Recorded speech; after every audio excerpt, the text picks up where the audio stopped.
How's it going, folks? Matthew, aka EZBOT here, and today we're going to be turning the Digitakt II, or Digitakt II, however you like to pronounce it, into a powerful synthesizer. I know this comes as no surprise to many of you who have owned a Digitakt 1 or 2, that single-cycle waveforms, comb filters, and wavetables are all great sources for creating your own synthesizers on your Digitakt. Today what we're going to be doing is just making lots of patches. I want to make a whole library of patches using the stock sounds from the Digitakt II. That's my goal, and to release it as a preset pack. And this is kind of going to be the beginning of that process. So we're just going to kind of make some patches together. I'm also going to release patch notes for several of the patches so that you can read what's going on as well on Patreon. But you'll find these sounds later on my Patreon. So let's talk about Digitakt II for 1 second. So Digitakt 1 originally had single cycle waveforms, and this was a really common use for me to add leads and bass lines to my productions. And one of the cool things that it offered when I was pairing the Digitakt 2 with other machines and also running these machines through an Octatrack is I would separate these two buses, the Digitakt on one bus and Digitone or Syntakt or whatever machine on another bus in my Octatrack. And I would use effects like sidechain pumping with my Octatrack. But when I would sidechain pump the entire mix of, say, the Digitone's input, I was able to add these lead lines on top of the sidechain via my Digitakt because it makes such a great synthesizer. And this is often how I would use it, as like complementary leads and basses or just textural sounds or effects on top of my existing synthesizer.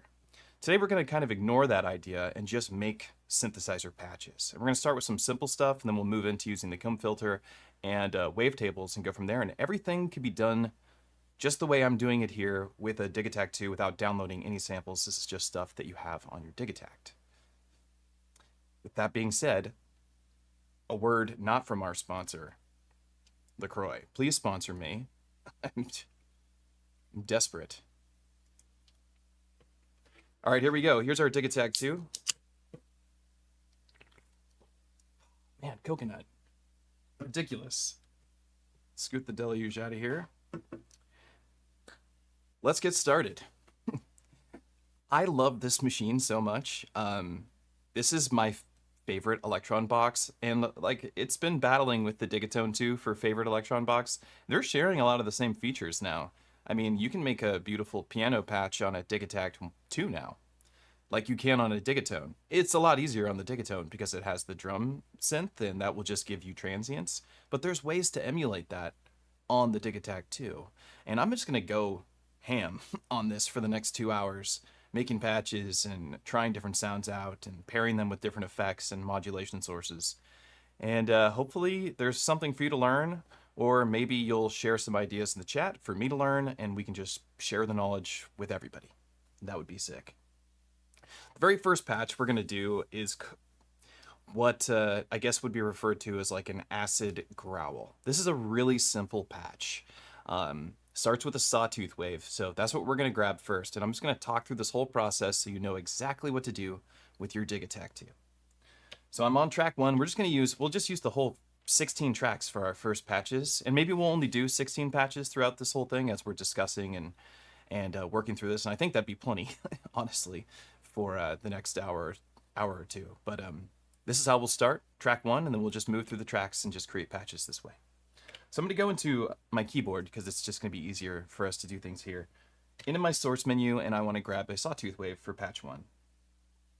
So I'm going to find an empty spot, and actually a trick here is I don't care about the default sounds on the Digitakt 2. Like, I don't care about the kit that it presents me with. If I'm looking at this menu and I go function yes, it'll actually let me replace the sound that's there based on the folder that it was just in.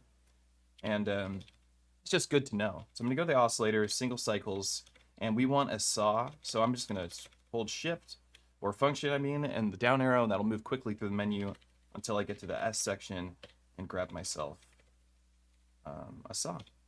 There we go. Got a saw loaded here. And now what I need to do is here's my saw. It's an interesting display for a saw.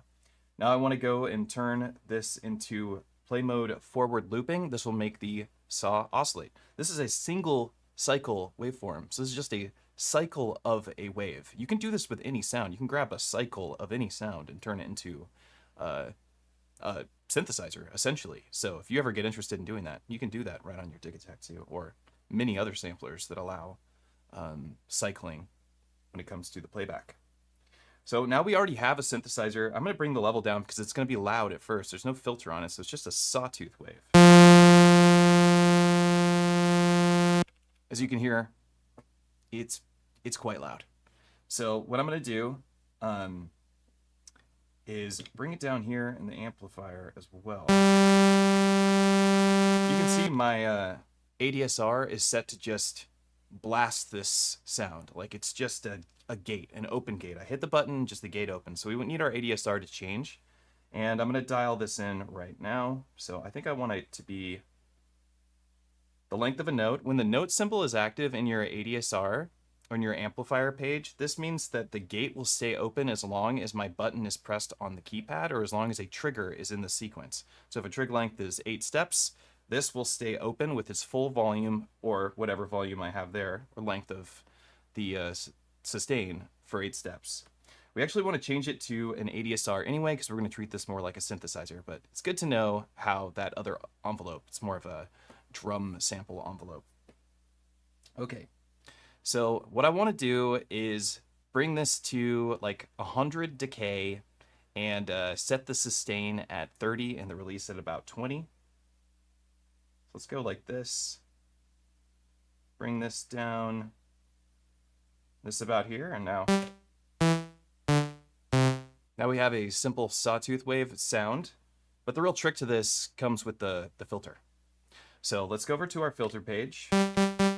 We can use the multi-mode filter, or we could use the low pass 4 filter as well, or we could use the legacy filter for this patch. We can stick with the multi-mode filter because it's a great sounding filter. It's one of the newer filters. Low pass 4, also one of the newer filters, but the multi-mode filter is great for this. And what I want to do, I wrote down a lot of this stuff, so you're going to see me looking at the screen because I have like 20 patches written down for me to just, so I don't have to think about them, and then we can do some exploring as well. But I'll be looking over here, grabbing patch details, and coming back over here. So what I want to do for this one is bring my resonance down to about 60, or I'm sorry, my frequency. We're bringing the frequency down to about 60. I want my resonance at about 100. So very resonant because we're making an acid growl. And for the envelope, I want to have my decay at about 80 and my sustain at 30 and the release at only 20.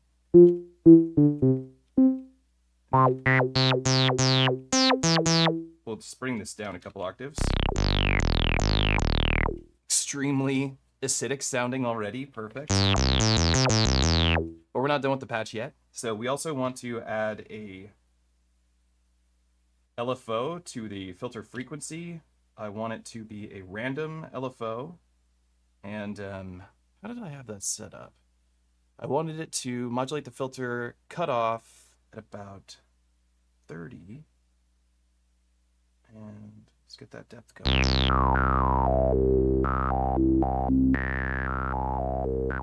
So check this out.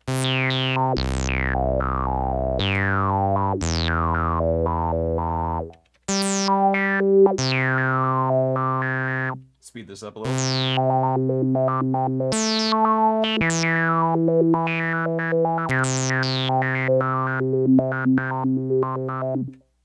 Not bad, right? Pretty decent sounding patch. This is our first patch. If we want to go a little bit further, we can actually use LFO2 to modulate LFO1. So if I go to LFO2 and we choose LFO1 speed, and just give this some depth and just mess with this, it'll speed up that LFO that's making it kind of bounce all over the place.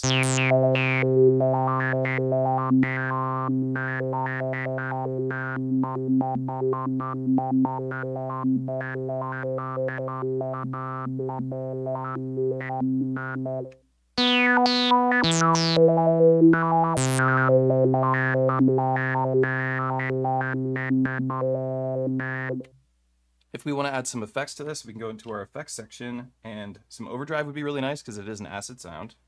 We might want to adjust our level for that though.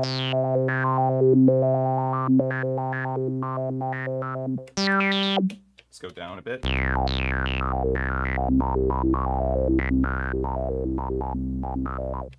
All right, cool. Now let's hear how it sounds if we add a couple of effects to it. But let's first adjust our effects so that they sound big. I like bigger delays and big reverbs because they're just way more fun to play with. So I'm going to go into my effects section, and we're looking at our delay. I want the delay to be a ping pong delay. I'm going to turn up the width. It doesn't need to be 100% up so that it's full ping pong, but pretty close. And we'll bring that feedback up to about 85. Come here. There you go.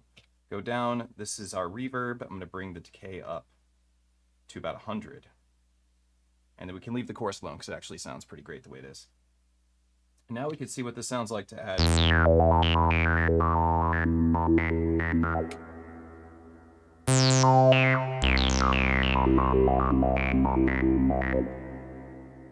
Beautiful.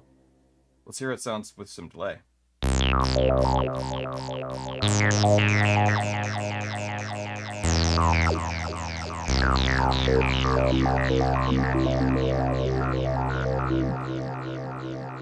Just awesome.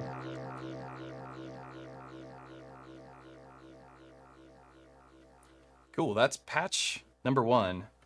And I want to go in and bring this down a little bit more, bring the level back up.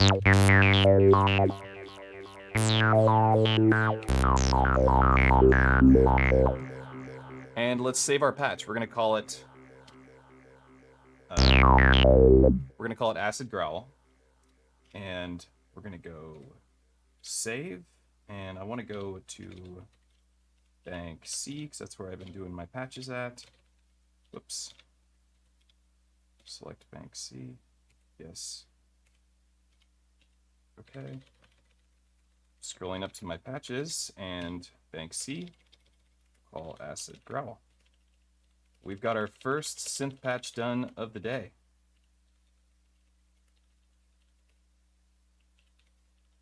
And not a bad patch, honestly. Acid Growl. Easy. Synth bass. Could be a lead. And yeah, we'll save that. Cool. First synth patch done. And I think it sounds great. All right, let's move on to the next one. Preset number 2. Let's see what we got here. Let's make kind of a nice Boards of Canada huge sound. We'll just stick with the sawtooth wave for this one as well, and we'll just make a huge warbly Boards of Canada type patch. So we can actually use the same oscillator, turn it to cycling as well. Let's change this to ADSR. Give it some attack. Good amount of release. Good amount of attack. I want it to be, pretty substantial. Okay. We're actually going to go in and cut off the low end a bit here with the bass width filter. Because it really is just too much. And we'll give it some key tracking. Say about 40%. And the big part of this is the LFO to the tune and just having it not synced. We don't want the LFO to be synced, so I'm going to go to source tune. And we'll give this about its maximum amount before it starts getting a little crazy.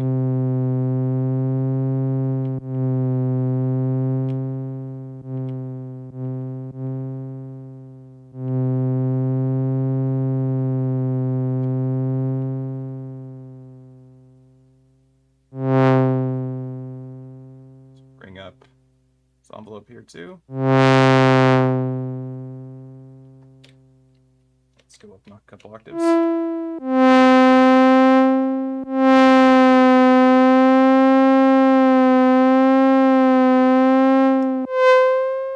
Here we want to drench it in some reverb.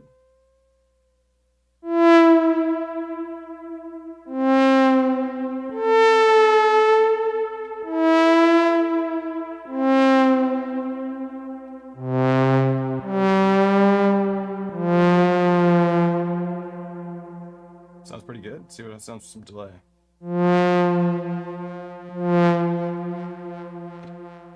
Yeah, we could use the fade on the LFO.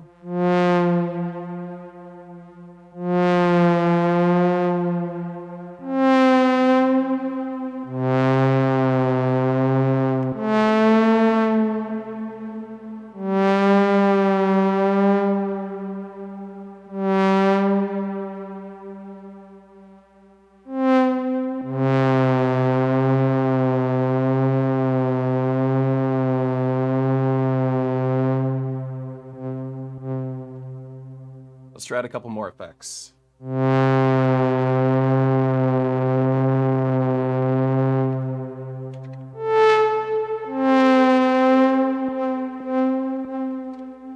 Let's use another LFO. Add some random. Adding random to your patches is always a great idea. There's always a spot for some random, I think. So we could have the random go to that bit reduction, the sample rate reduction. There we go. Have it get a new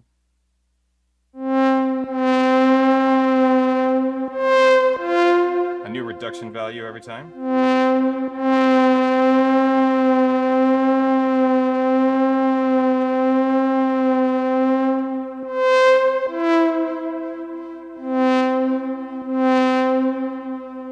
Oops, I meant to grab this LFO.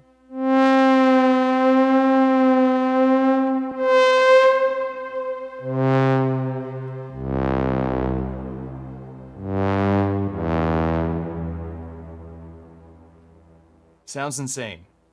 I mean, it's a great sounding synthesizer. Sounds very lush. That's an outdoor light of Westerners buy to make them think it's sunny outside. Need some tape degradation?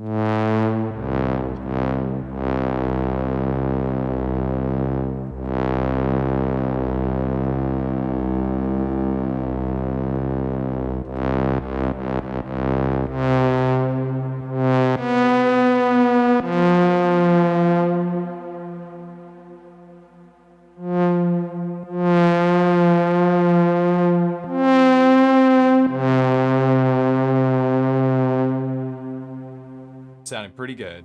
I'll take it. All right, so let's save this patch. Let's go here, save, and slot number 2. We'll call it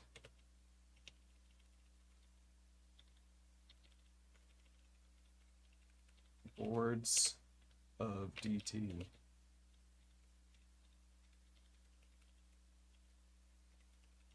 Easy. Bam. And synth lead atmospheric, I'd say. Dark. Get rid of atmospheric and save it. Cool. 2 patches down on Digitakt II. It just sounds awesome. You really don't need another box. I was talking with Mario from Electron yesterday about Digitakt II versus Digitonne 2, and we were kind of going back and forth between which one we think is the best. And it's a hard competition because Digitonne 2 is like really legit. I think Mario sides on Digitonne 2. I side more on Digitakt 2, even though I think this is obviously amazing.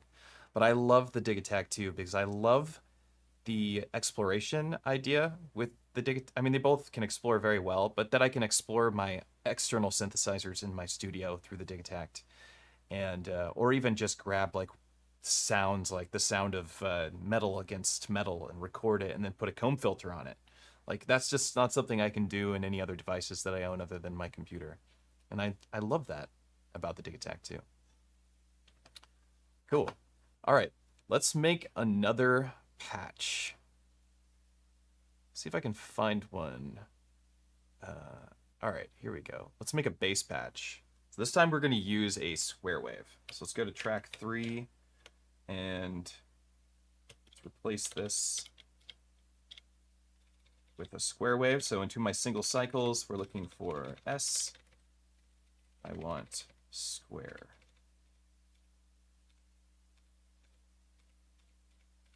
Did I go past it? Is there no just straight up square?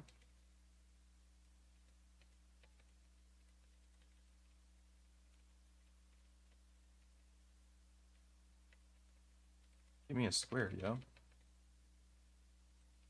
I guess we'll have to use this acid square. Whatever. It's probably just a bent square anyway. Cool. All right. We're going to bring it down 1 octave to start because this is a bass patch. Let's set it to cycling. Let's change our envelope real quick. ADSR. And make it look like a classic ADSR real quick. Bring that down as a bass patch here. And I'm going to use the low pass 4 for this one just for fun. And single cycles need to cycle, so set it to forward looping. The Digitakt II's pitch to tune can go down like a million octaves, which is pretty incredible. This needs some attack, as you can hear. Bit of a transient there, so let's kill that. Clean that up a little bit. All right, so for this one, we're going to bring our cutoff down to about 40. Ooh. Nice and subby. And let's get that resonance up.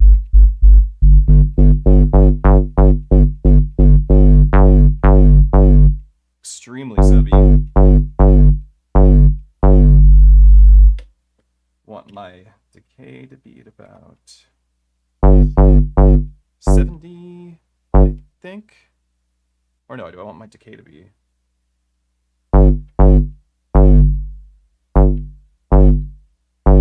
Yeah, we're already...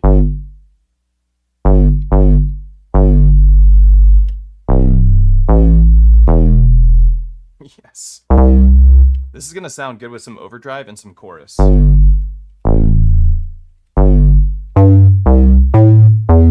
But it's really bassy, so I am going to go in and...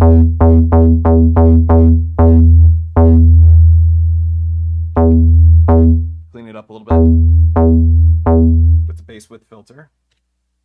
Go to my effects, overdrive. Bring this track level down while I'm at it.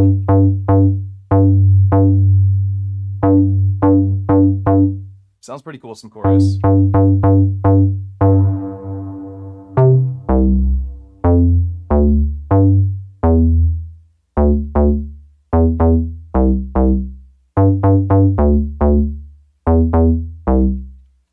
Really quickly though, I'm going to see if I can find something a little closer to an actual square wave.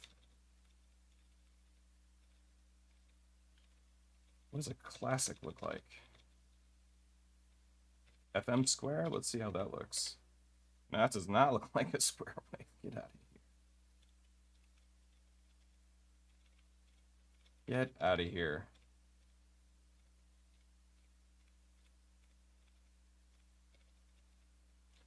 We got triangles. Oh, let's see. How's this do? Sounds more like a square, even though it's clearly not very squarish. What's classic look like? No. No.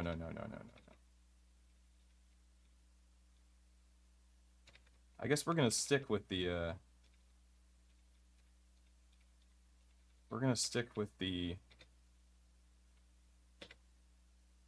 original square I had, the acid square, because that was just the closest we could get. All right, acid square it is. All right, we need a triangle wave LFO to modulate the filter cutoff. So let's go to our LFO section and get that going. Set it to retrig. This makes it so the LFO's phase will reset at every time we start a new note.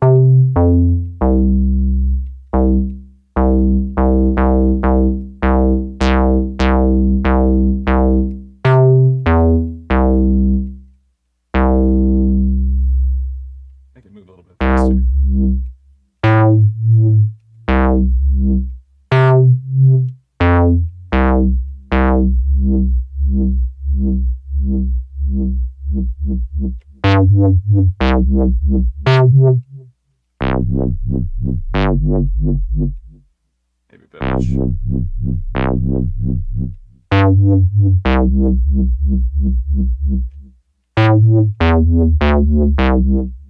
Okay, we got our rhythmic kind of growling bass.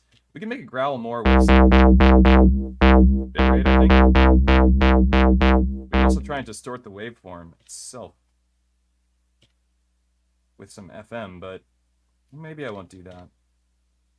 Maybe some key tracking.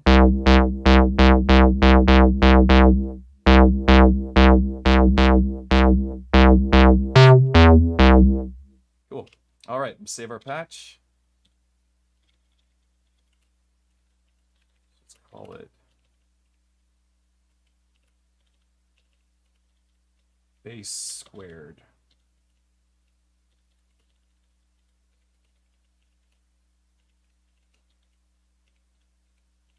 Easy. Bass synth. Save. 3 patches, yo. Celebrate with a little bit of lacrizzlement.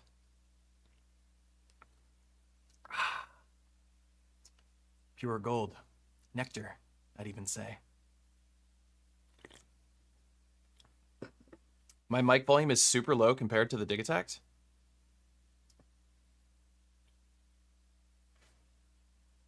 Let me see if I can fix that.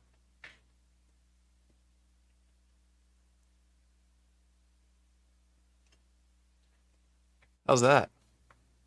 My mic was low. It's not supposed to be that low.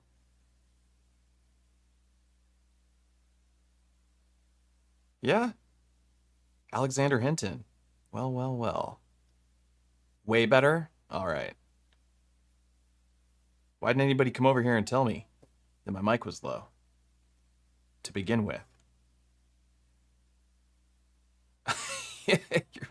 All right. We'll lower this down. Let me see what the levels say here. Was I clipping this whole time?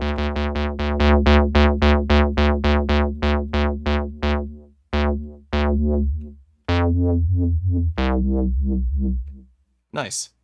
Okay, I think we're in a good spot now, right? I'd say. No clipping. Good. Okay, so it's been fine. It's been really loud on the Digitakt. Okay, that all sounds better. We're good? All right, good. Yes. Okay, good thing we're only in patch 3, because we have so many more patches to go. We haven't even gotten to wavetables or comb filter synthesis. We have just so many of them. And then if this gets edited into a shorter video later, there'll be some audio adjustments that have to be done. Super fun in post, but at least it's easily done in post.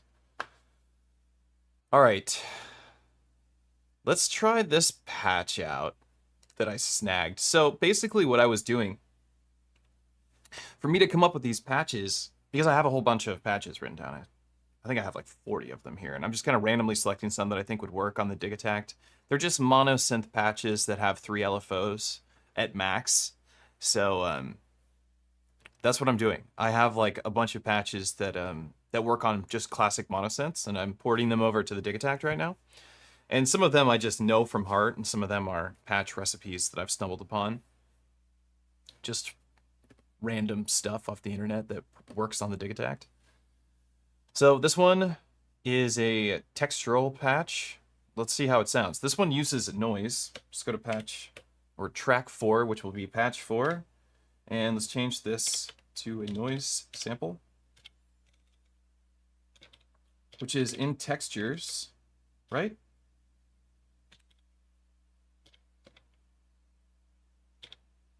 Noise. Okay.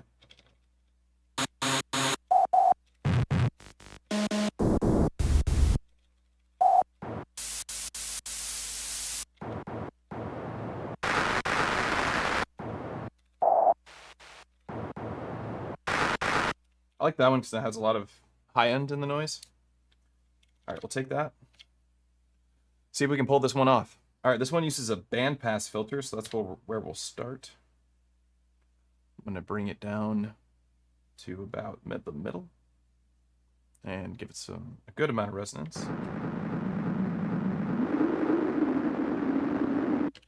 So this is a textural sound. This is not a musical sound. So now we need our amplifier to be set to 30, 127, 40. Let's see. 30. Let's change this to an ADSR.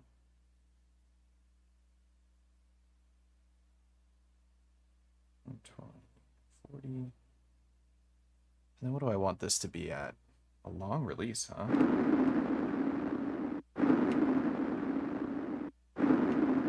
Okay.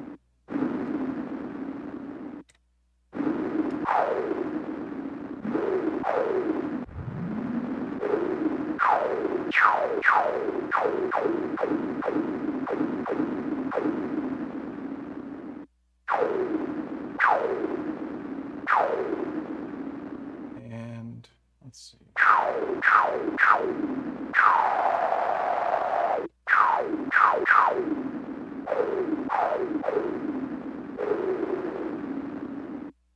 Let's go to our LFO section, and we want to modulate the filter cutoff.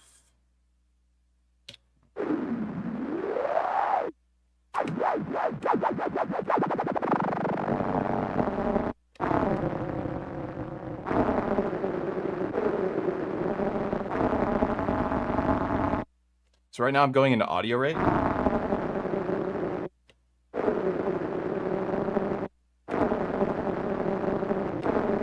Let's set it to trig.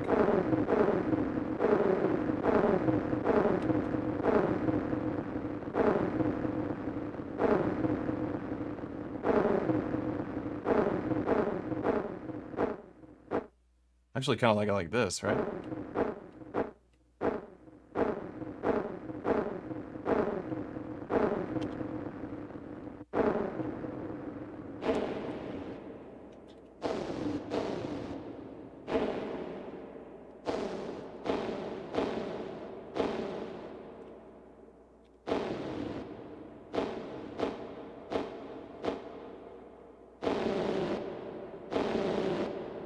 Set this so it cycles.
Well, we weren't able to see the Digitakt because we were looking at me the whole time. But it is a laser sound.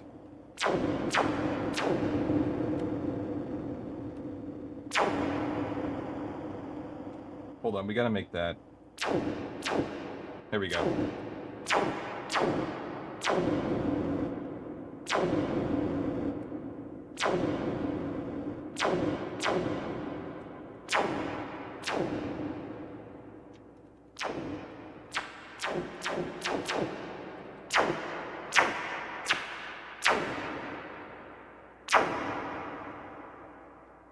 Cool. Got a nice little sound effect.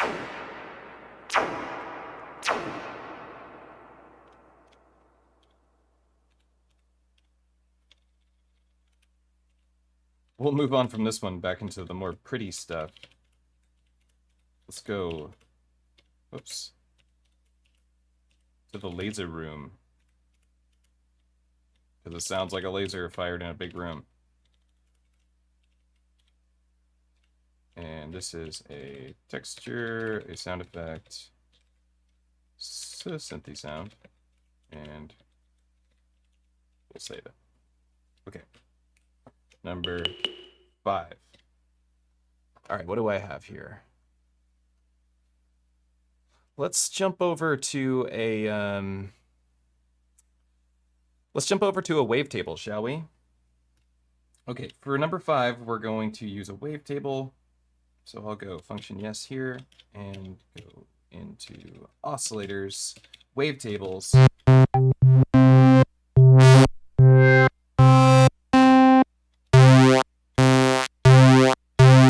We got pulse width modulation. So we have these wonderful wavetables that we can scan through. Let's get this pulse width modulation one. It's going to sound really good. And set it to forward looping. And what we actually want to do is throw it into a grid machine and set the grid to 64.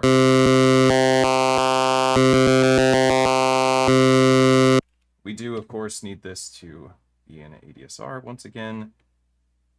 And let's just get a clap. So right now the keyboard is playing every position, and I don't want it to do that. Bring it down. I know it's super loud, so maybe bring it down again. I can just bring the Digitakt down, I guess. So here we are in our wavetable. Right now we've done nothing but grab a wavetable and adjust an ADSR and throw it into a grid slice machine. And this is how you can kind of scan through the waves, is by just changing your slice. So if we want to get that pulse width modulation, what a good place to start is to throw your slice in the middle. We have 64 slices. So let's put it at 32. Go into our mod section and grab, we're going to do this a lot because this is how you use the wavetables effectively. And we want to choose a slice select, and we want to modulate,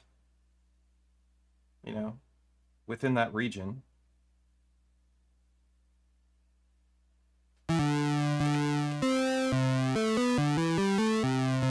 Now we have pulse width modulation. This is what it looks like. We're scanning through our wavetable. If I change where my slice is, we have different spots in our wavetable. And now what we can do is throw a filter behind it.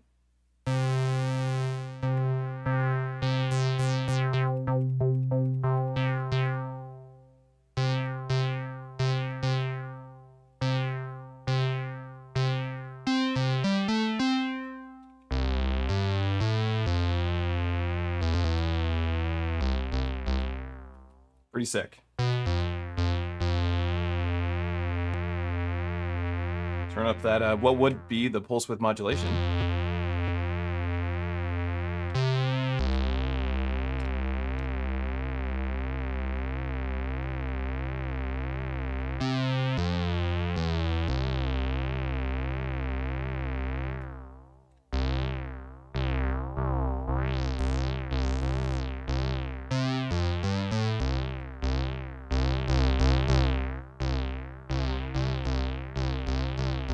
Well, it sounds good with some chorus.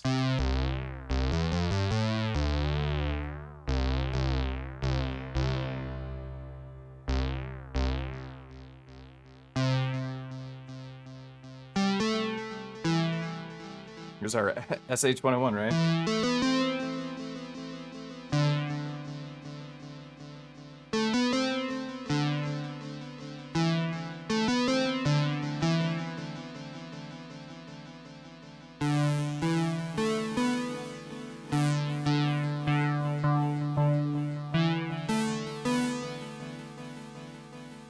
Let's throw another LFO going to the tune and just give it a little bit, a minor amount of vibrato.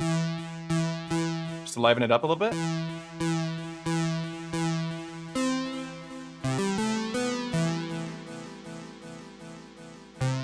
This one turned out awesome. These are the wavetables in your Digitakt II, and this is how to set them up, which is great. I didn't come up with how to set them up, actually. Someone showed me, so I'm not taking credit for that, but I am sharing it with you. It sounds so good. All right, cool. Let's save our patch as a, we'll call it pulse.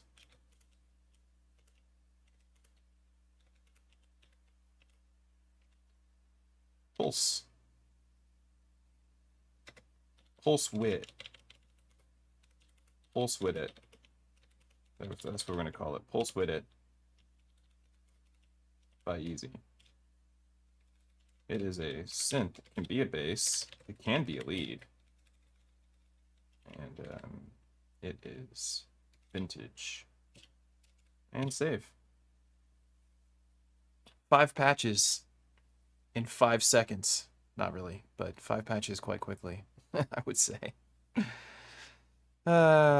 Such a good machine. And you can sit here and just program these patches forever. My goal is to make I would like to make 100, but I think I should be happy if I stop at 50. Definitely gonna not make 50 today with you. I'm not gonna subject you to 50 patches on the Digitakt. But you could easily make, 100 to 300, 400 patches on here that sound unique using 3 LFOs, wavetables, and comb filters. Like, you can combine wavetables and comb filters into one patch and make something really unique sounding.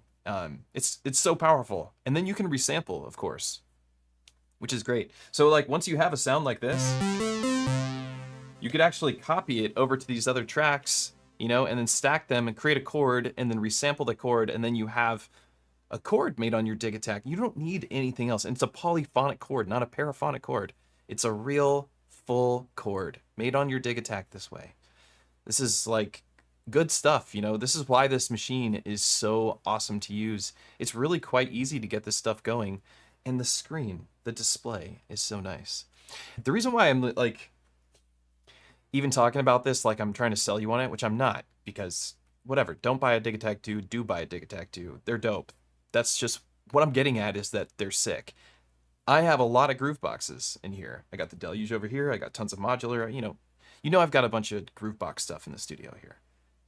This is still my favorite. The Digitakt II is my favorite. They did the right thing when it came to, check this out. Just from a UX standpoint, I'm not a UX designer, but I think I can appreciate it. Screen on the left-hand side, controls on the right-hand side. My hand never gets in the way of what I'm looking at, ever, because of where the screen is placed. That's not something that other boxes can say they've done at all. Most people are right-handed. On average, most people are right-handed. So if you put the knobs, right here, these are knobs we don't use very often. That blocks the screen, so we put most of the knobs on the other side of the screen.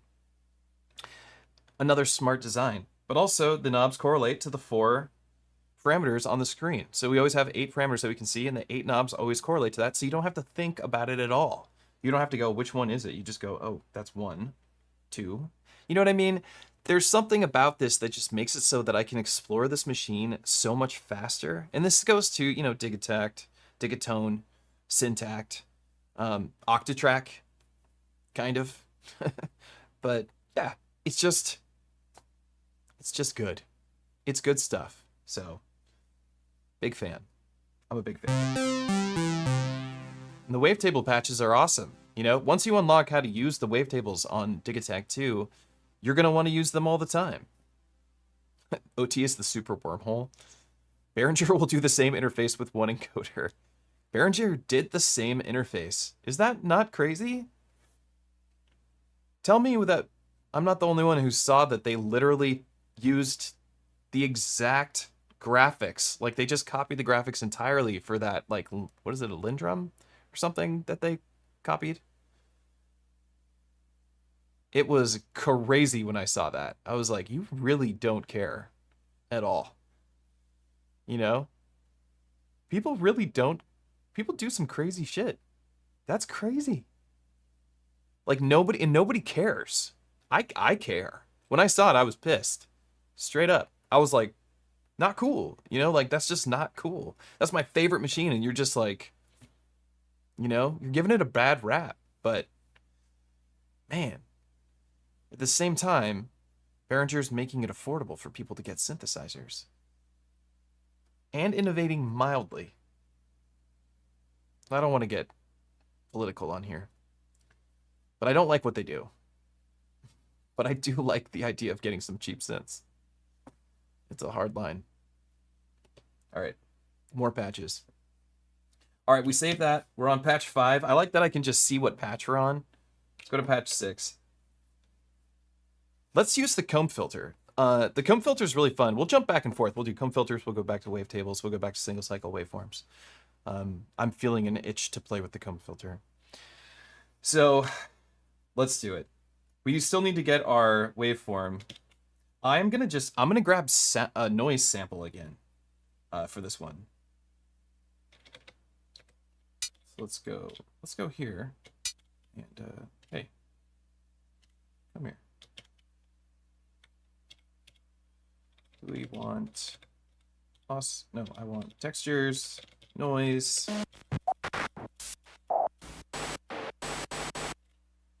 Noise pedal, okay. Sounds all right to me. Filter, we want comb filter. Let's turn that feedback up and turn this into an ADSR. Make it look like a classic. The standard ADSR shape that you see from the magazine. Go back to our filter and turn key tracking on 100%. Let's bring a little bit of the bass out because we know it's going to get super bassy.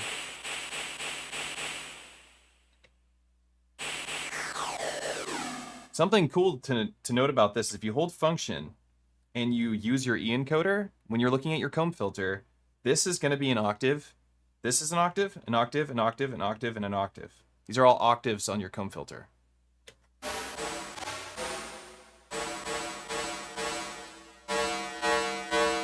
So check this out.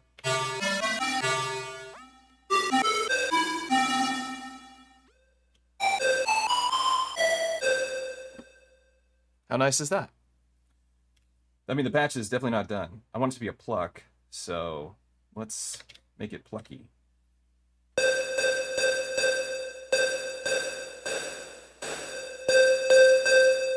Maybe I'm gonna make it not run as long.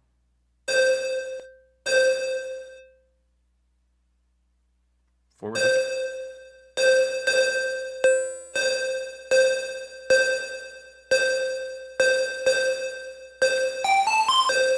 All right, so what I did is I made it so the sample's really short.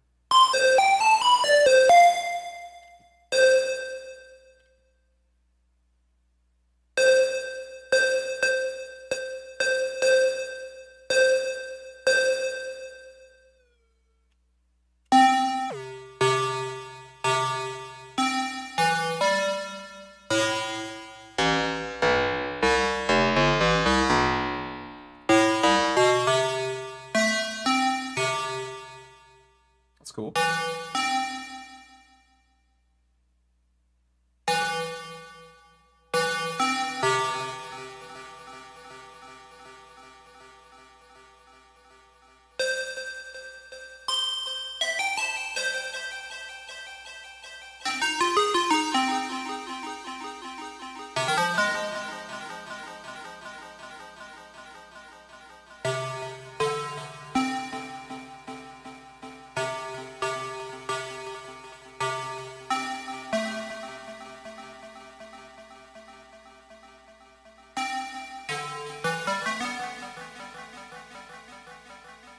Something.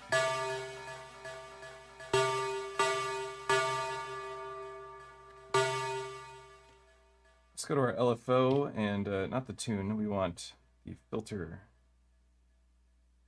frequency. Come here. Comb frequency.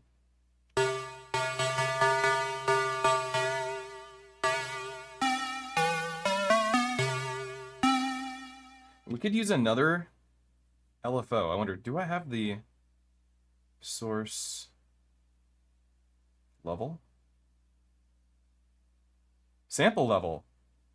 Check this out. Okay, so this is cool. So we could actually leave this long, and we could use another LFO to the source sample level, and we can set this to an exponential wave.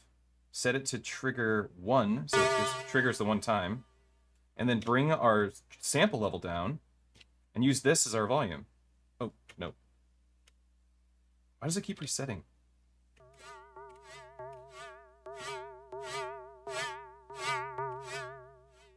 Haha.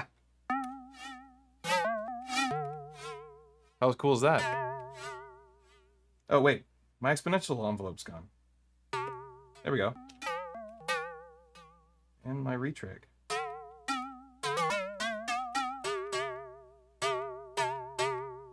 So like the advantage here is that this whole thing where I did with the sample doesn't matter. So this actually gives me kind of the same thing that the Digitakt II gives you with the drum envelope. So like in the drum envelope, you would go and find the transient that you like, and you'd run that through the comb filter, and you'd use that kind of plosive sound or transient sound and run that through the comb filter and have it reverberate through the comb filter. That's harder to do on here, but if you use an LFO to the sample source level, you can emulate that with an exponential wave from an LFO. And I was thinking about that. I hadn't done it yet, but I had been thinking about this before I started the stream, that you could do this. And it looks like this might be the way to go. And you can make it longer.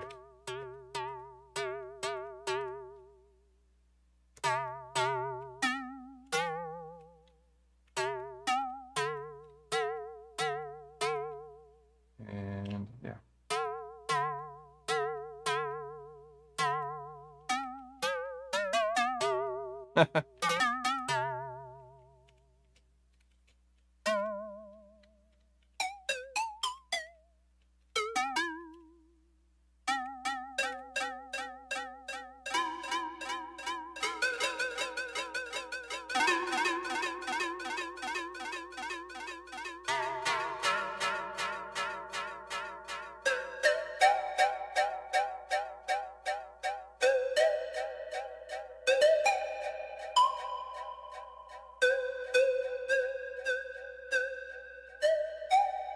Look at, now we have a flute.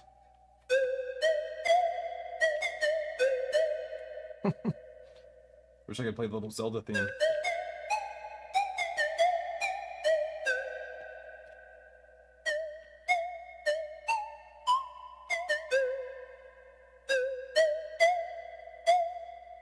All right. I'm gonna save my flute.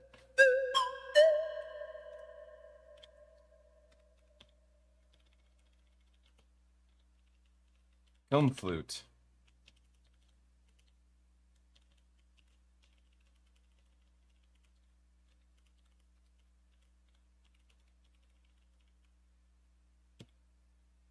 This would be synth sound, I guess. There's an acoustic one in here, isn't there? Oh yeah, acoustic. There we go. I know it's not acoustic, actually acoustic, but soft, I guess. Save. 6 patches.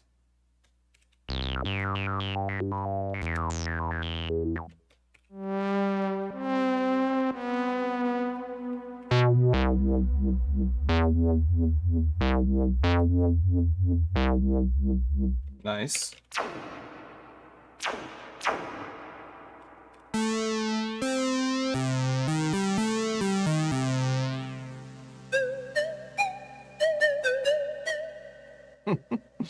How cool is this? These sounds are all super unique, right? Like, not unique in terms of like you have never heard them before, but they're unique in terms of they don't all sound the same. They sound very different from each other. They're emulating different instruments. And you can just keep going and going and going. These first 6 patches, I think, is pretty substantial. Let's go to another one. I'm going to jump back into a wavetable, I think.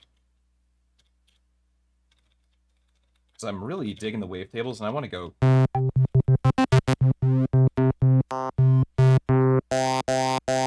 Ooh, a vowel wavetable. There we go. Set this to forward looping, and then we're going to throw it in a grid machine. 64 slices, set it on slice 1. Let's kind of put it in the middle.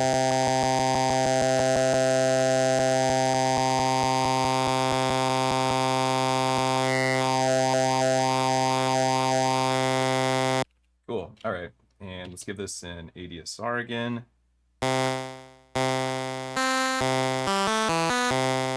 I want it to move through the wavetable, but I want it to just move forward, not cycle back and forth like we did with the last wavetable. So I'm going to set it to slice select and set it to retrigger, and we'll use a ramp.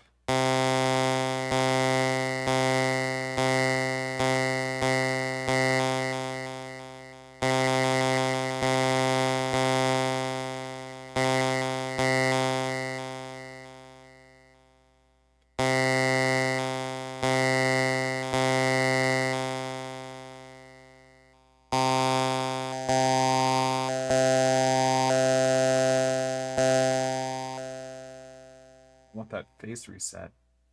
And that's because it's, maybe I want to use a sawtooth instead. Where's my saw? Saw. It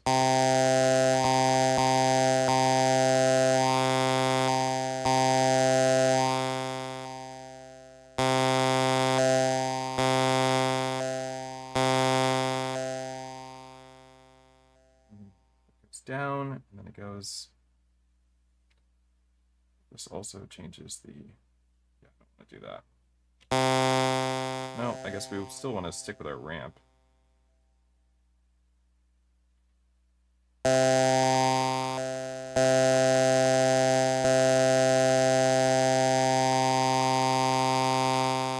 Yeah, I guess that works.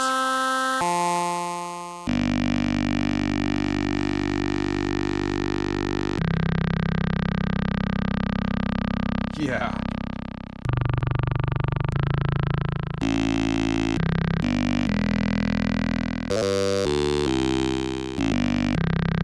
Oh man, that sounds great.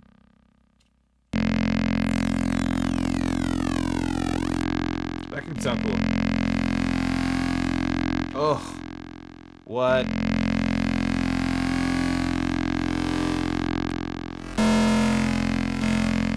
Okay, so here's what I want this to do. I want this to start with bit reduction and then not have bit reduction. So let's go to another LFO and we'll find the bit reduction.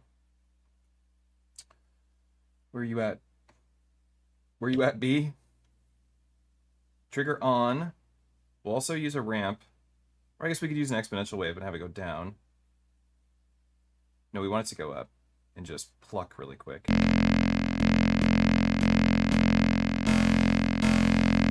we go.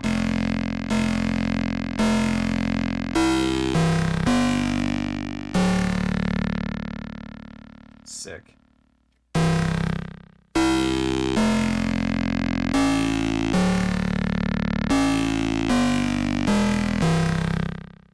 That sounds great.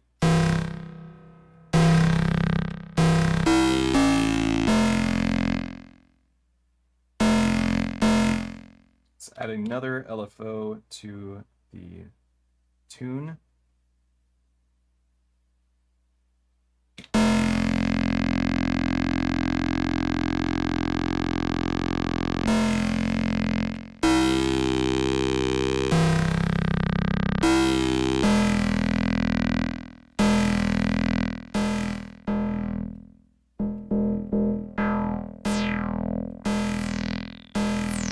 I don't even know if I want a filter on it. Let's try a high pass filter and see how it goes.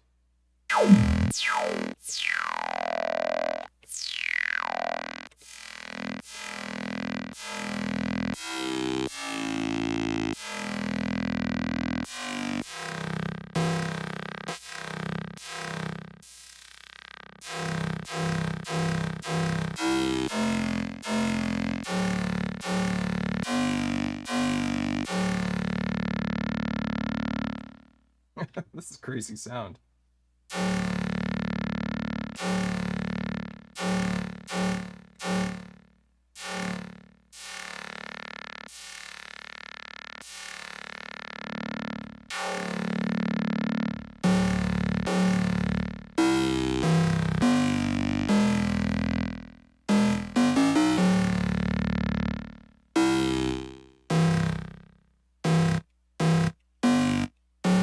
I like that better.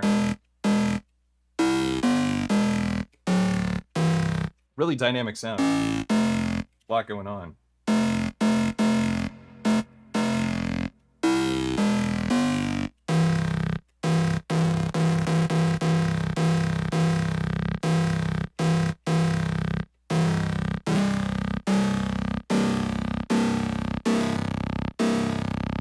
Oh, what?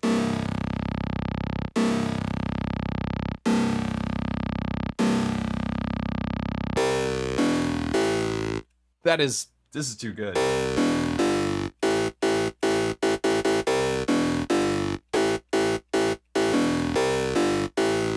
That sounds awesome. All right, I'm saving this patch. All right. It's kind of like got a Formant sound, so we'll call it like Formant Crush or something.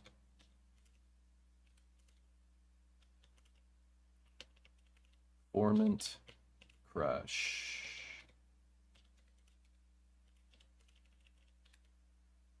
I guess there's room for me to write the whole word, huh? Easy. Cool.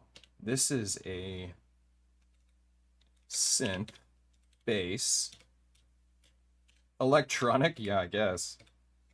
Get out of here with that one. Right.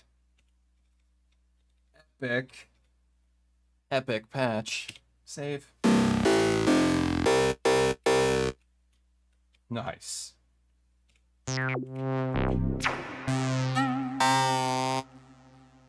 How sick.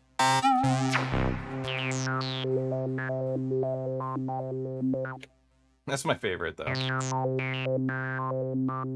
Too easy.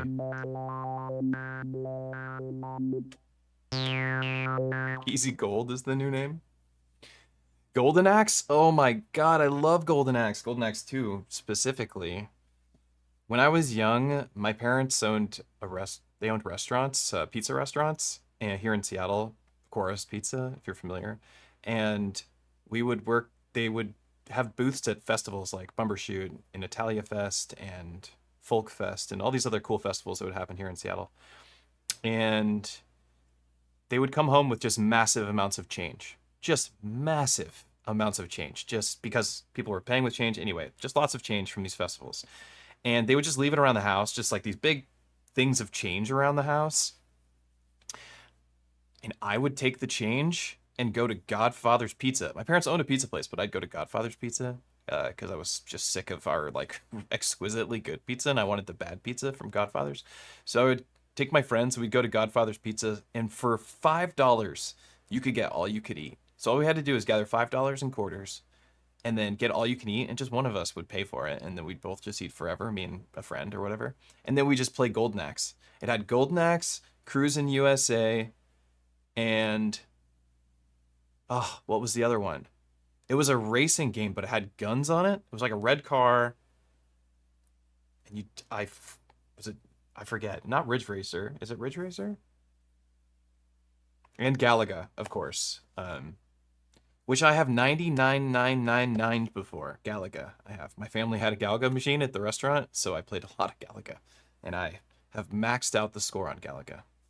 True story. Memorized all of the bonus scenes. Once you memorize all the bonus scenes in Galaga, it's just like game over. You just stack massive points. True story. Sponsor me, LaCroix.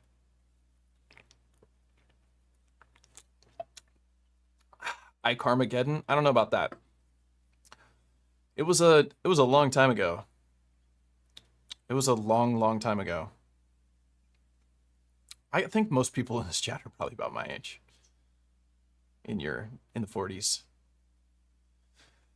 Right? I'm imagining we're all getting old. How aren't you 1,000 pounds? Wait, who? Oh, from the pizza? Oh yeah, from all the pizza? Yeah, you're right. I don't know. You know, we fed our dog. This is back in the day when nobody cared about health, right? It's like before the internet was like really super popular. You know, when I was a kid, there wasn't. We did dial up when I was a teenager, but when I was as young as I was, going down 11, 12 years old, walking down to Godfather's, there wasn't internet. There was no AOL. Nobody knew about health stuff. It was just whatever was written on a street sign. Got milk? What? Got milk? What does that mean? From who? Who's asking? That's the kind of health advisories that we got in that day and age. Ridiculous. But yeah, we fed our dog pizza, and she lived forever. She was like a golden lab who lived to be 15 years old. That's unheard of. She lived off pizza. So 5 food groups, pizza. It's a magic food. It's a magic food. Okay, well, let's get back to patching. Because that's goofy. All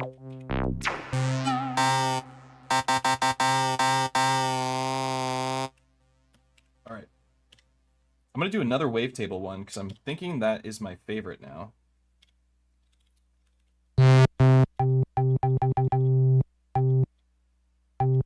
Oh, cool. All right.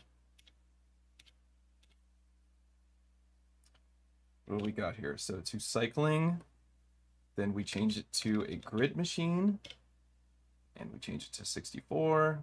Bring this to a slice of some sort.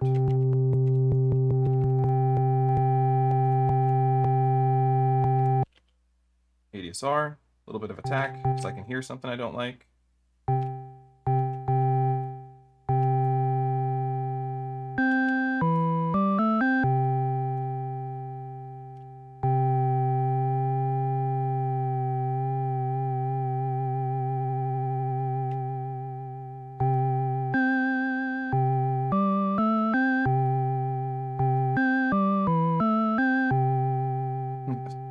We're gonna get it really simple. It just sounds like a triangle wave, honestly. But once we use this other LFO and have it choose the sample, no, not sample slot. Where is it? Slice select.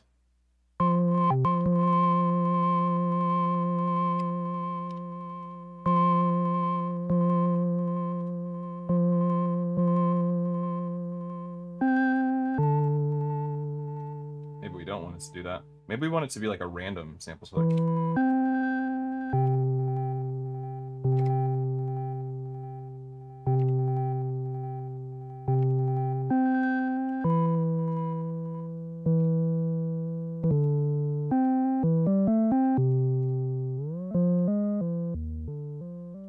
Oops, that wasn't what I wanted.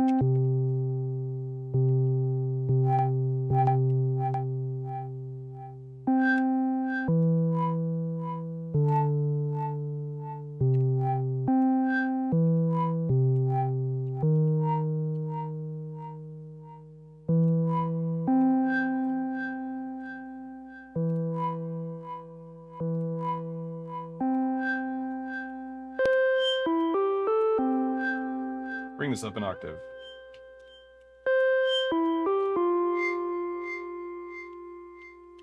We want delay on this too.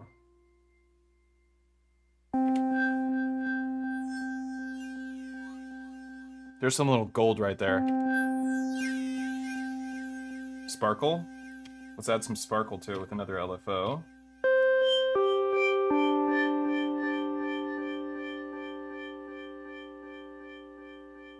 That was the sample rate reduction, I believe.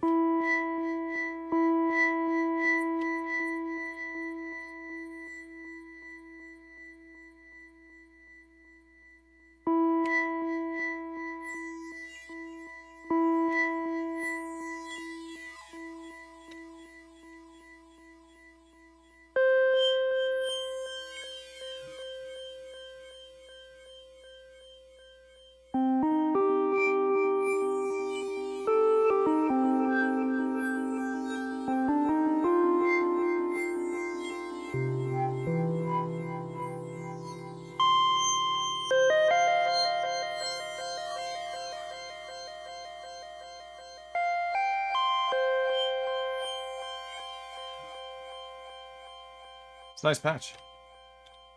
I'll save it. We'll call it Sparkle.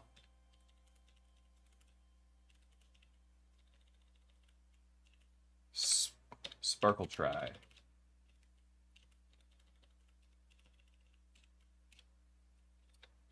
And this is a block of some sort. Bright, very bright.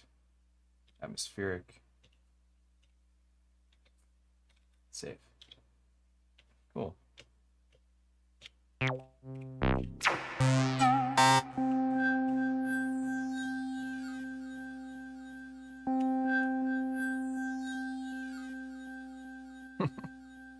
That's cool.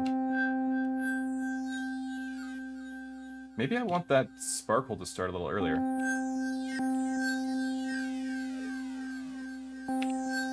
I think I do. I'm gonna resave it.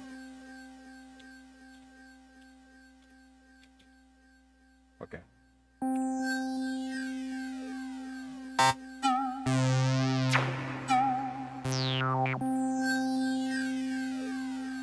Cool.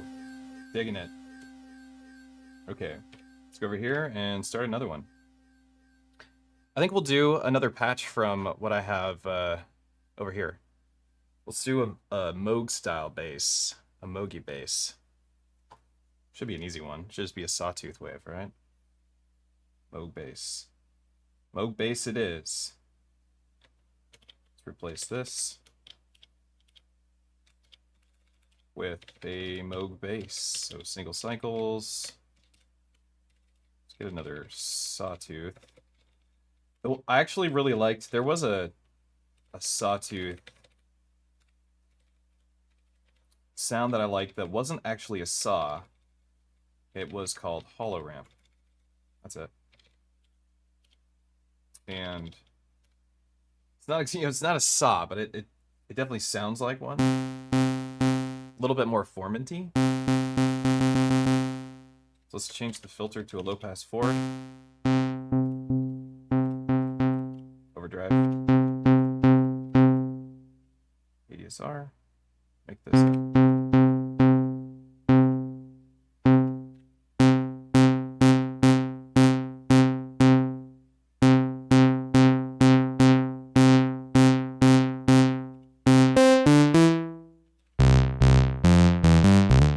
Bring the octave down so we don't have to play with that anymore.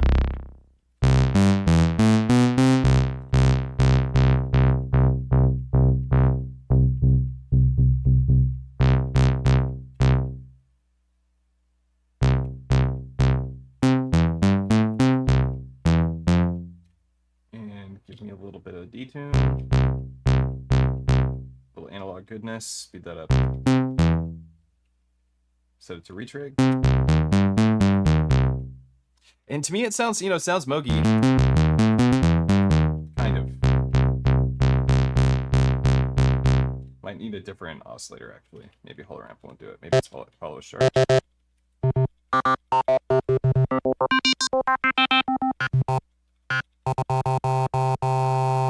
Double fold might work. No, too Formant-y. Sounds like AM. Or FM, I mean. I guess we just use the classic saw.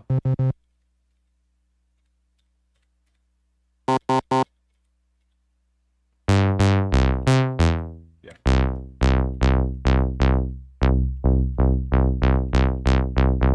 This is the filter tracking.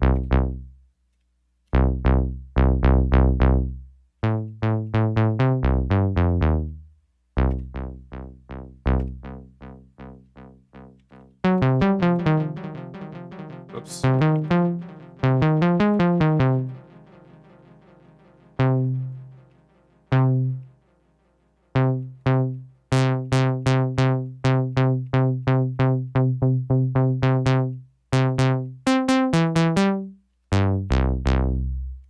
Just a classic Moogie bass sound.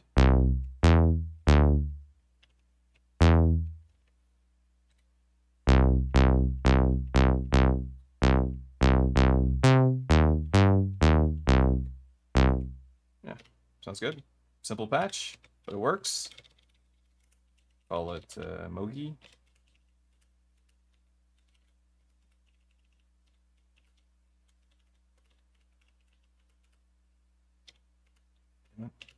Easy.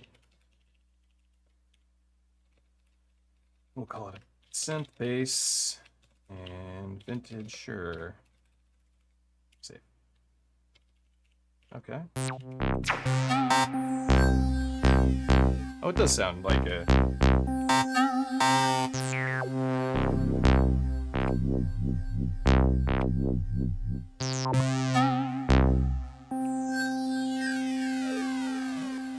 I really like that one. That one turned out really good. Alright, let's go to another patch. We have made 9 patches already. That's pretty good. Let me check in with the chat because it's just me grinding away, making patches, which I intend to share with you all, as a courtesy. As a curtsy. In Digitone, you can assign voice numbers to tracks. That is true. That is true. Tell him, Harry. The filter does not sound Moogie. Thanks, Harry. Well, we don't have a ladder filter on the Digitakt II, but we have the low pass 4, and it sounds pretty good. with a little bit of distortion, I think it works out. I kind of wish that there was still overdrive on the sample, but I guess we could change how the filter is. Let's go back to the filter. We could have the filter. Let's see. It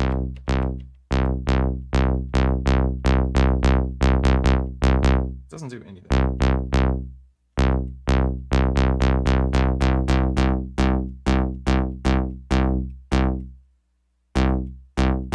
How's that? Does that sound a little bit more,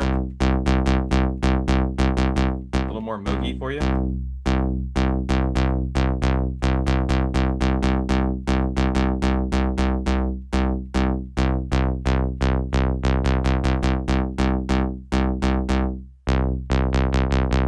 doesn't work. Are you getting a tone verb? I love that sound.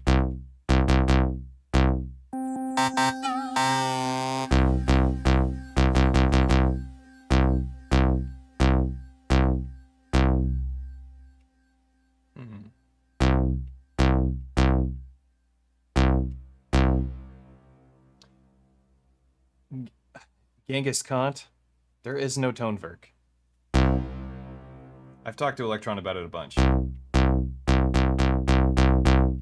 It's just a design, just an idea.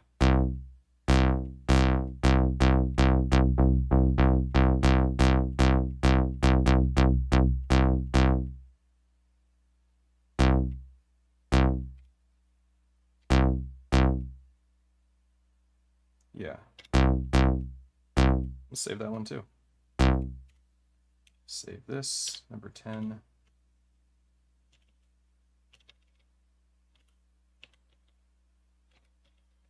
Call it the good bass.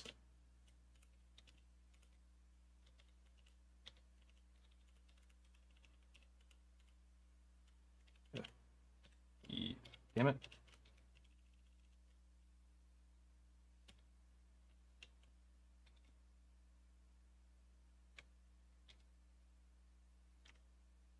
Right? That didn't. Yeah, it didn't replace it. Okay, cool. All right, let's go to this. Let's do another comb filter patch. Looking at me again.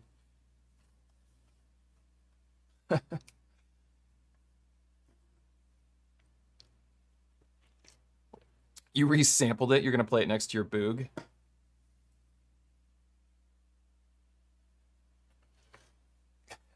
Mr. Boog.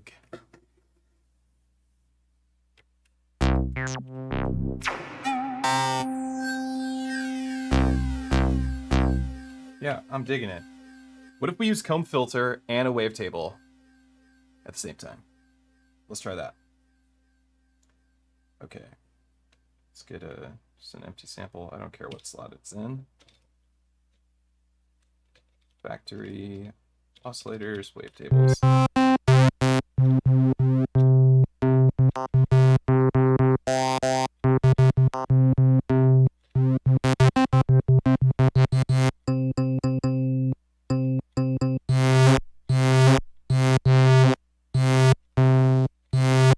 They don't have enough wavetables in here, like.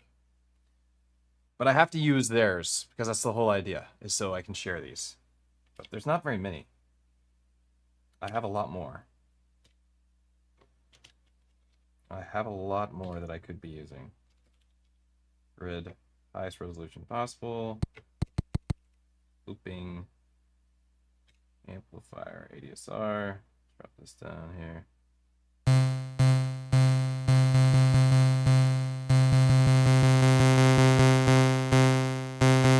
Sounds like it's aliasing. Select.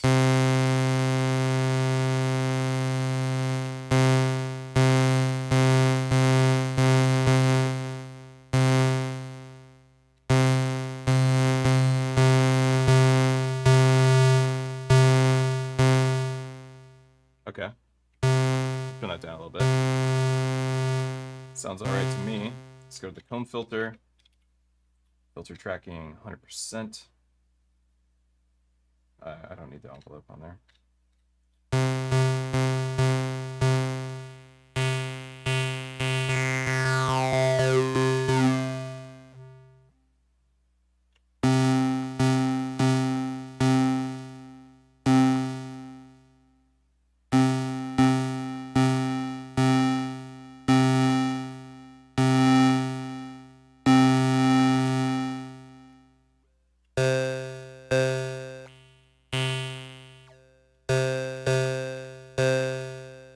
pretty good.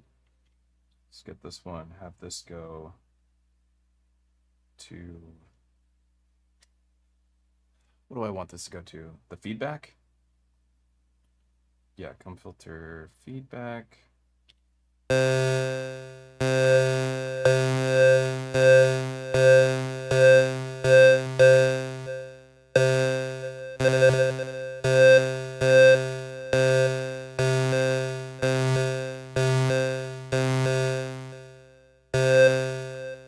Do we start with low feedback?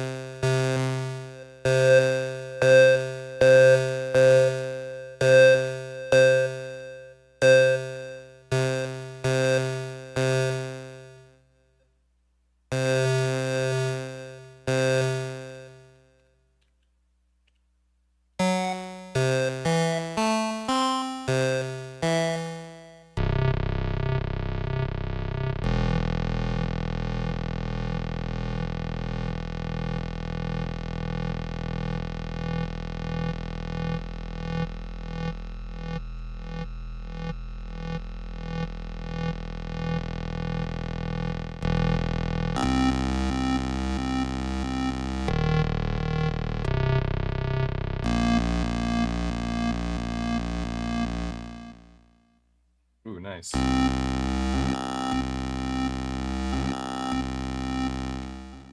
Maybe double that.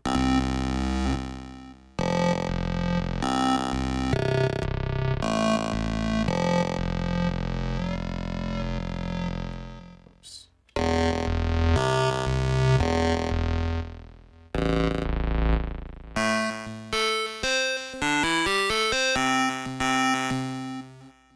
Cool, cool.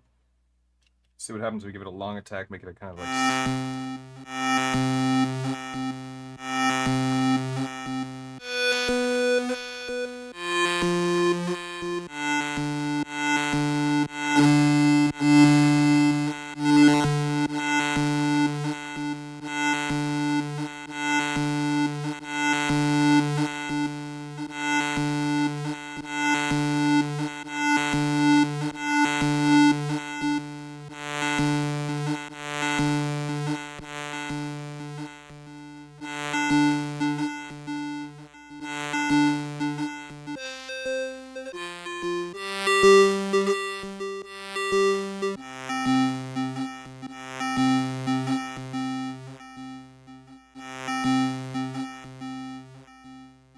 Maybe we try doing some audio rate stuff.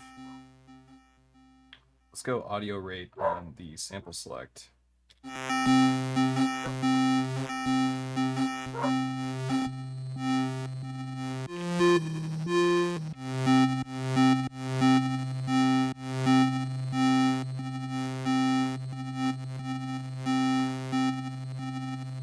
Oh no. Every time I go back to my LFO, it's a different...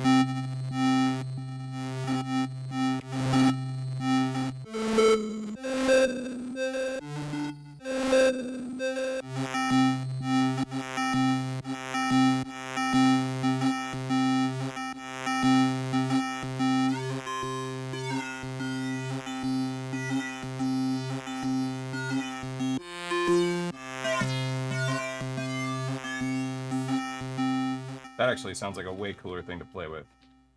So let's play with that comb filter frequency.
it doesn't matter.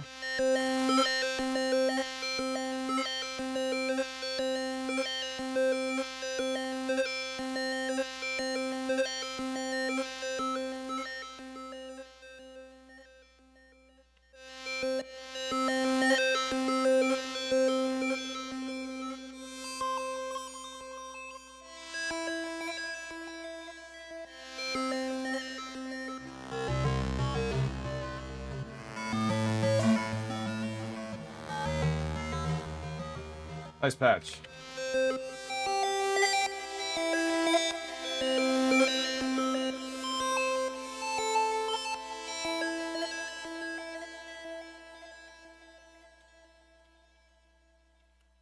Call it glass. Oops. Lead. Because it kind of sounds like somebody's just like running a piece of metal across glass.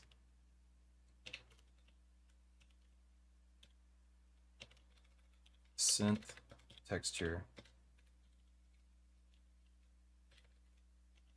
Kind of it. Aborted. Damn it. Okay. Synth texture. Glitchy. Save.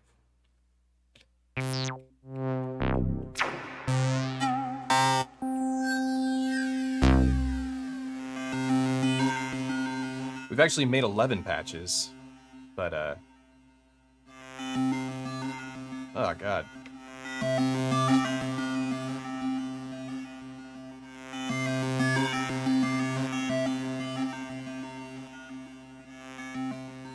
Sounds good. Let's venture back to single cycle land. Oscillators. Single cycles. Let's see, do I have a good one on here?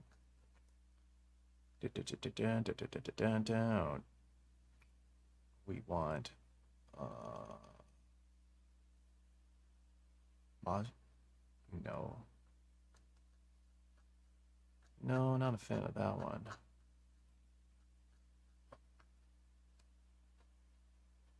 Right? Yeah, I don't need that one.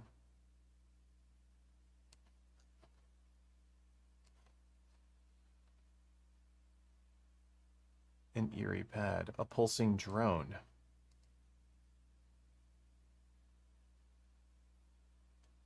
That could be kind of cool.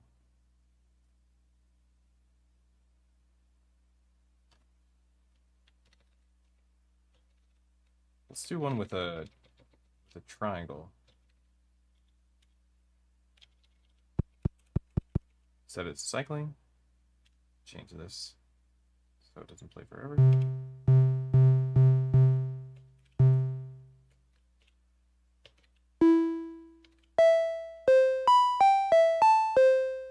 Can't go wrong with the beautiful triangle wave. You know what I mean? Let's go to full on.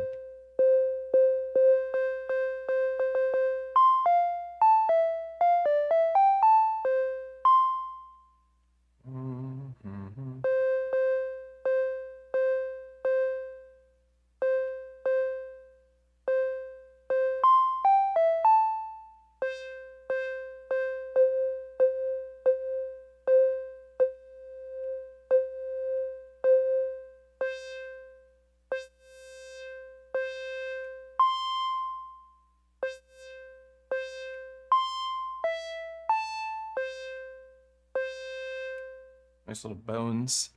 The bones of it there.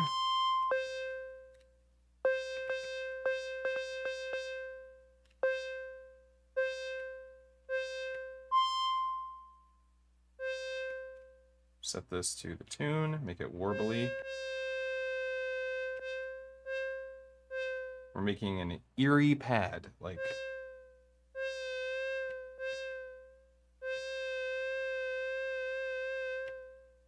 We'll set it actually slower, but give it less.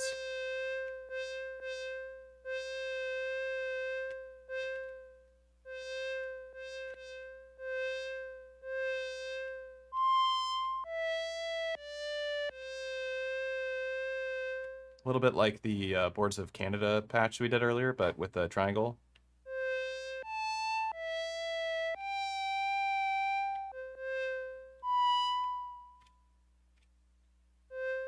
All right, let's change this to filter frequency. I guess we could use this. Set this to a random.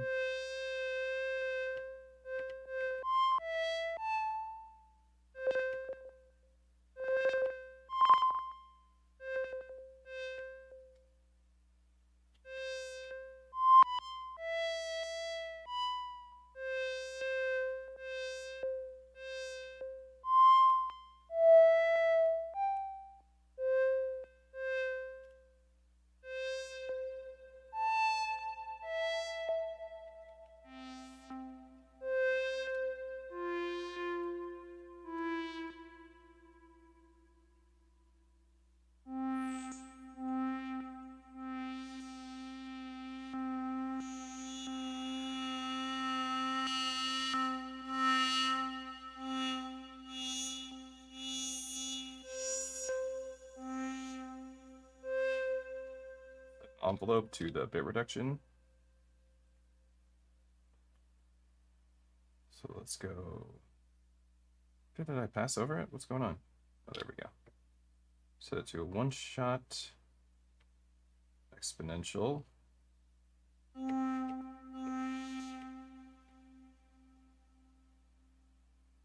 Get a little bit.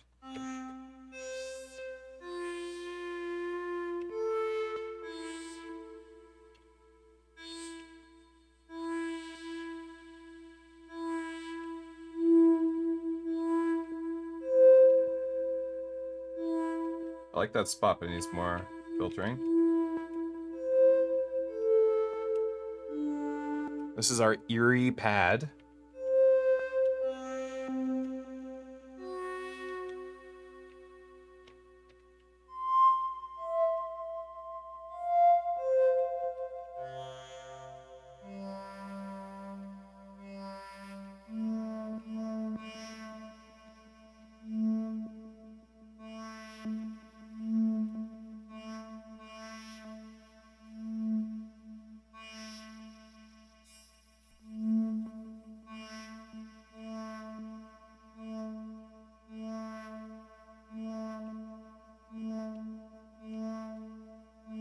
I forgot we had slew. Holy smokes. Been using slew this whole time on random. Random slew is like something you can add to literally every patch.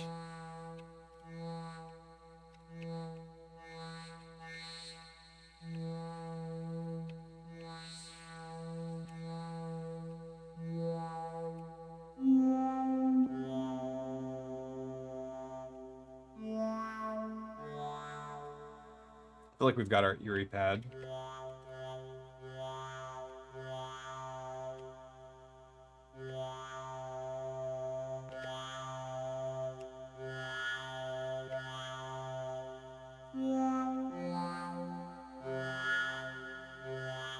Sounds like one of those Australian instruments. Wow.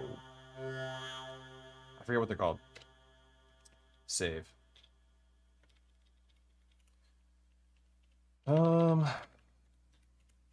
We'll call it Eerie.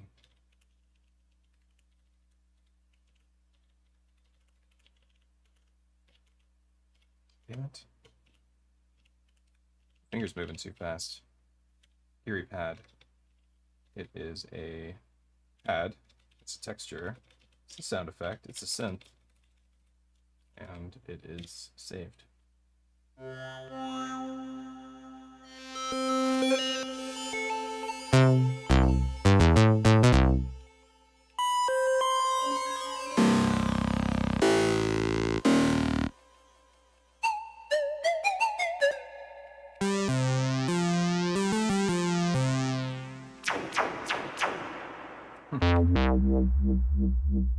Wub wub.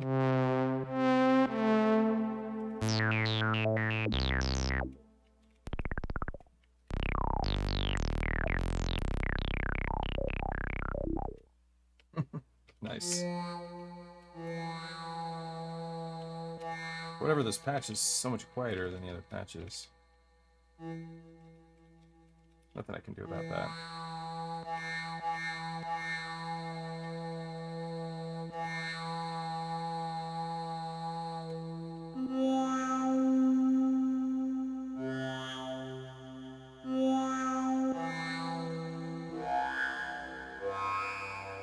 We'll save it again because I think that sounds better. Cool.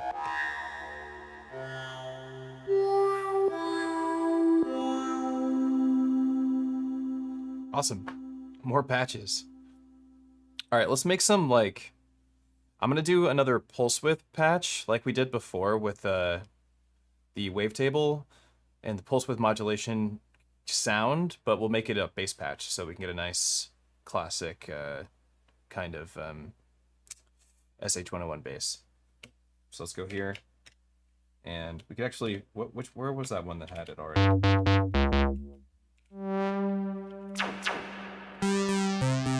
Okay, well, we'll actually take this one, copy the preset, and go here. Yeah, paste it. And we'll just adjust it. So this one has, we can talk about the settings. I can clear all the settings out so that I also cleared out the wavetable. I guess we'll just do it from scratch. All right, here we go. We want a wavetable.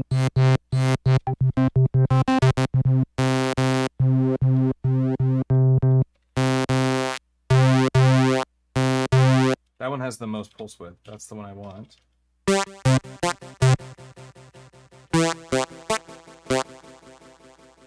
Set it to 64. Move that slice. Looping. We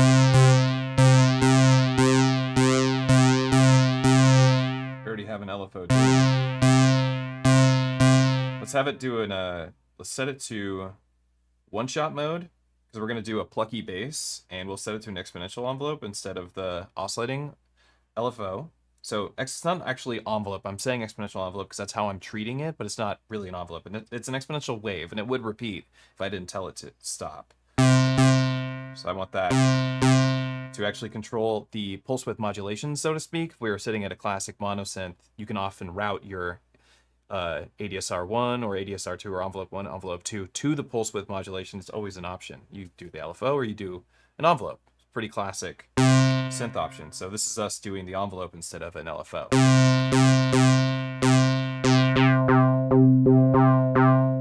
We don't want any of this stuff set up. And we'll try the low pass 4.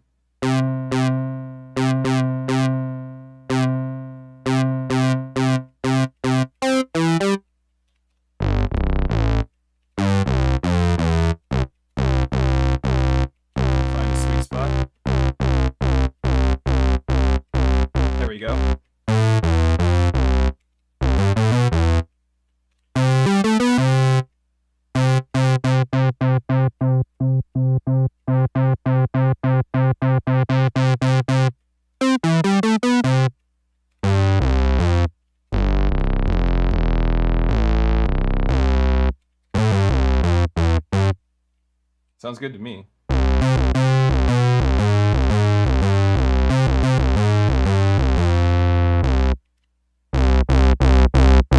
little overdrive sounds nice.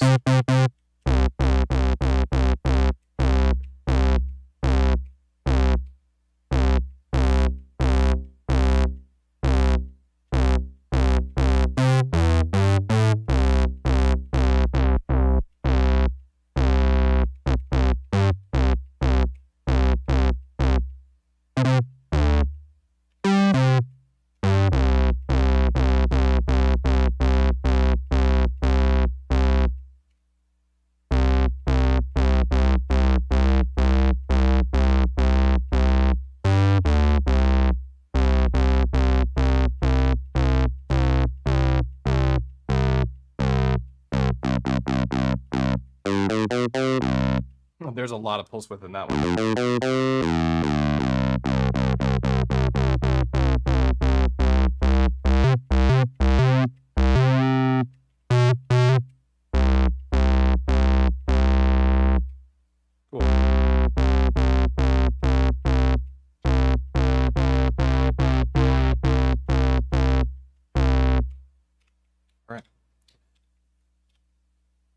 Another pulse width bass.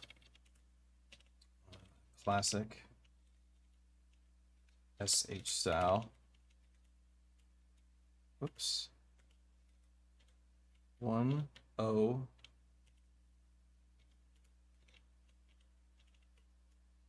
fun. SH10 fun. How's that for a patch name? Not a lead. Vintage. Sure. Save. Now we have a nice SH101 style. When you want to adjust the pulse width, you can go to your LFO and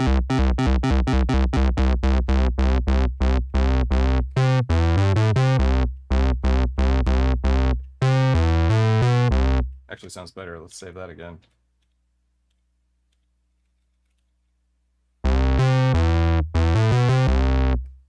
Nice. So many patches. It is better with a keyboard. I agree with you, Zozilla the Great. You are Zozilla the Great. Everyone knows that you're Zozilla the Great. Okay, let's think of another patch. What kind of sound do we need? We could make a drum. Could make some drums. We haven't made any drums. I did want to make like a like a rhythmic, something more rhythmic. A pluck? A plucky pluck? We made a lot of plucks, don't you think?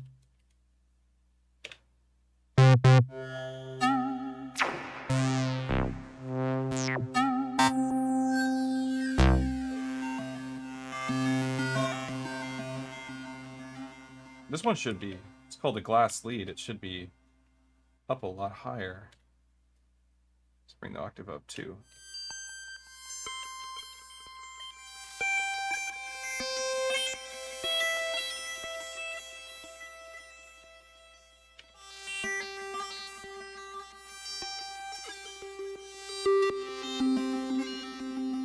That's where you save that one. That's glass lead. There we go. Okay. 13 patches so far. Nice. All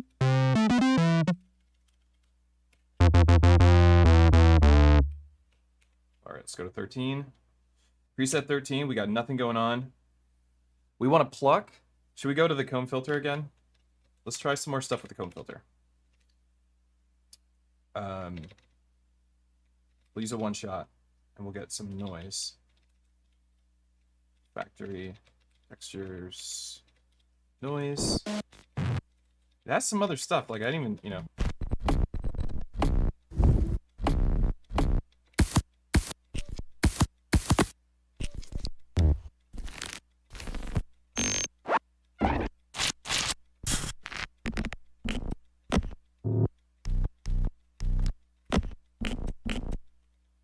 Stick with noise.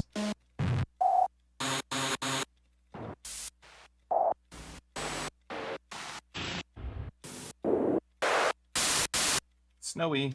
That's what I'm talking about. All right. I'm going to try this again. Let's go with the sample volume all the way down and use an LFO to bring it back up. Oh, that was all the way up here. Sample level.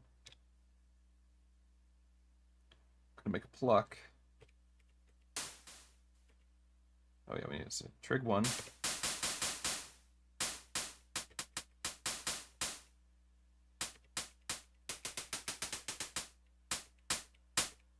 All right, there's our transient. Let's go to the filter, get our comb filter. Of course, key tracking max. Maybe bring that down a little bit. And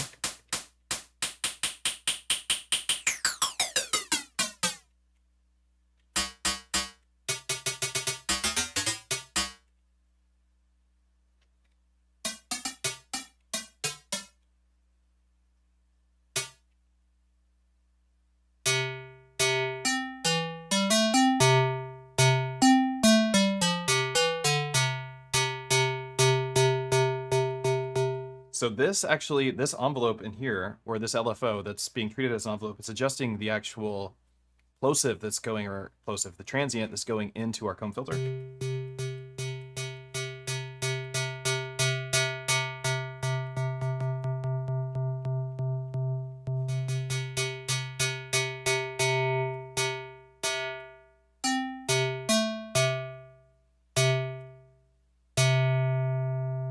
We really need to filter that.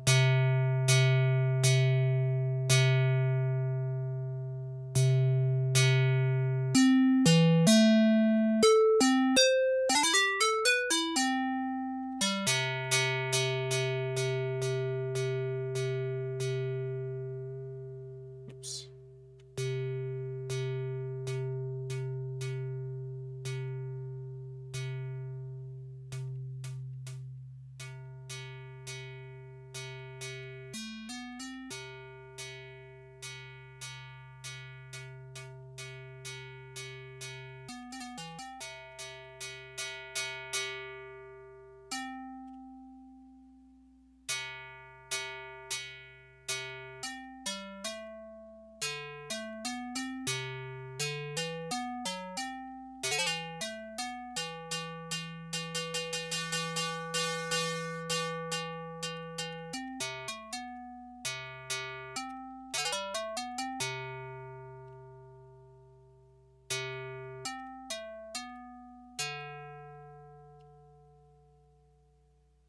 Here's our pluck so far.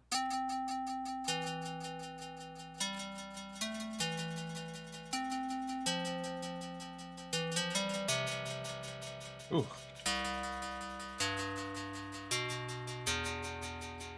It sounds super good. Super.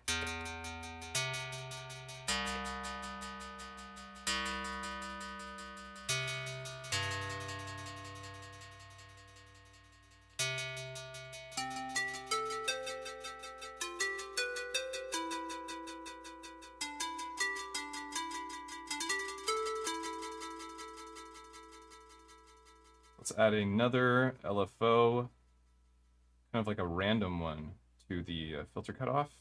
Just very gentle, random. The filter frequency is what I meant to say. Retrig, random, slew the crap out of it.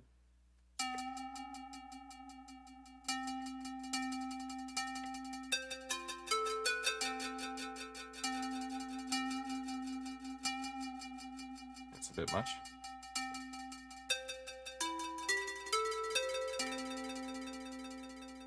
The reason why this is working so well is actually because of this method.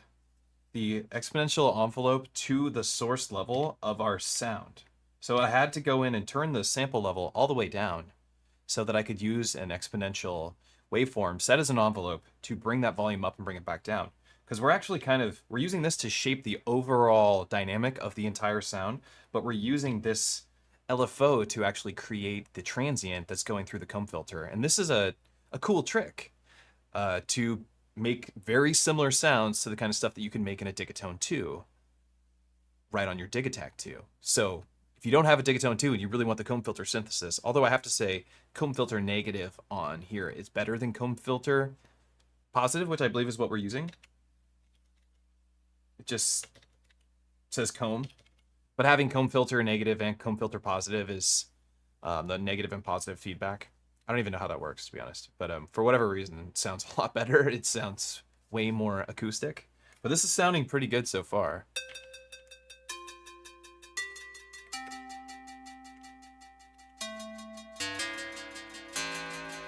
I mean, that sounds like a stringed instrument.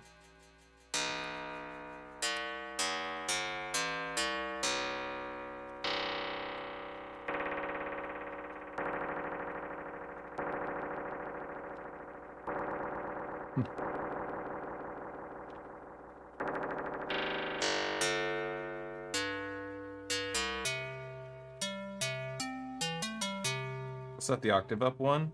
Well, that doesn't do anything, I forgot. We change the octave here, so we go up one.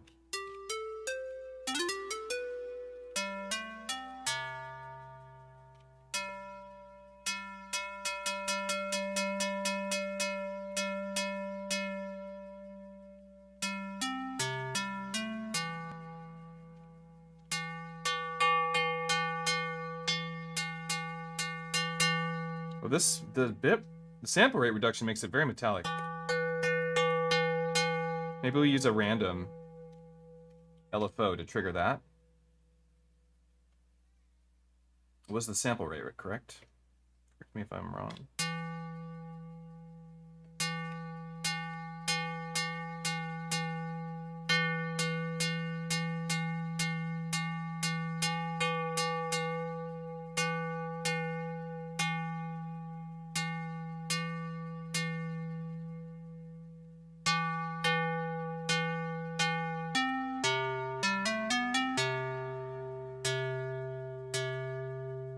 There's an envelope on that.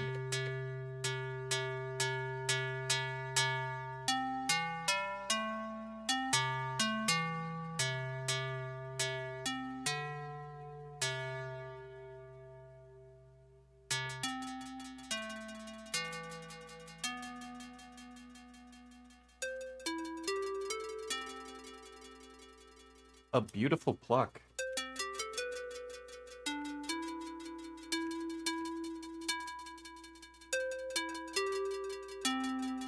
Post filter.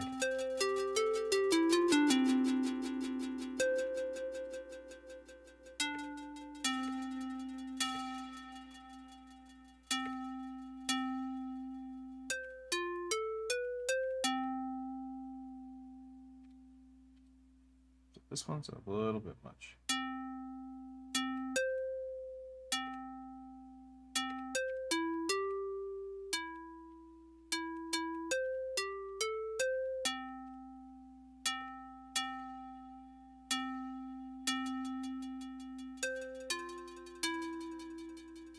Lovely.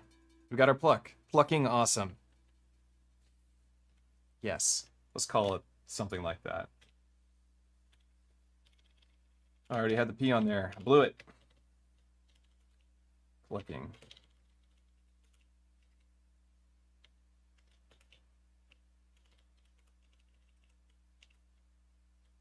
Call it plucking rad.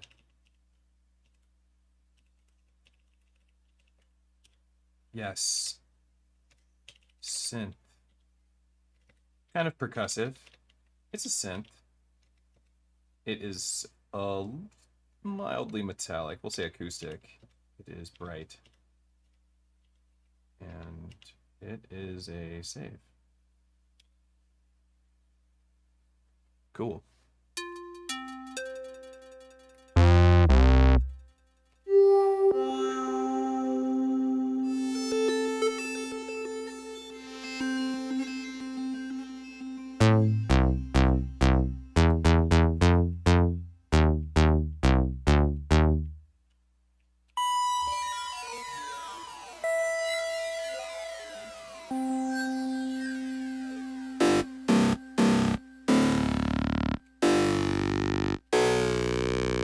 Yes.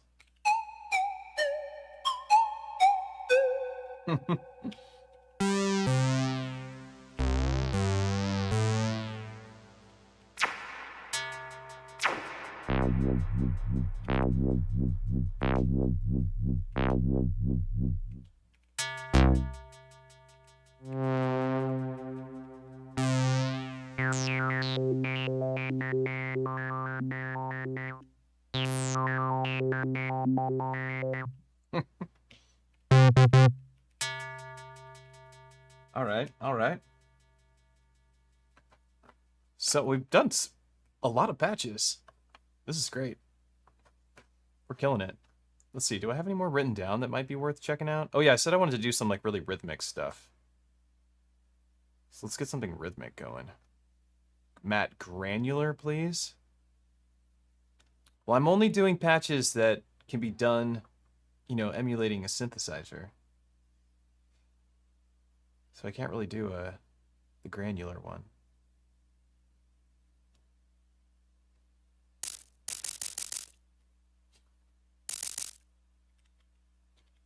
Okay, hold on. Yeah, sorry I couldn't help you with that one. That's like, granular stuff is, you can do on your Digitakt, but that is playing with samples. You know, like taking a sample and then scanning through it and like picking out little grains using the sequencer to pluck grains for you, which is a really fun thing to do. which if maybe we have time to do. Let's see. Let's make a soft sub. We all need a sub in our lives. So let's get a sub going. So let's go. And I know there's a sub oscillator in here. I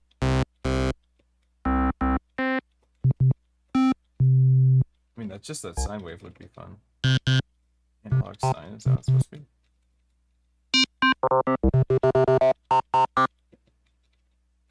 There's one called sub, I think.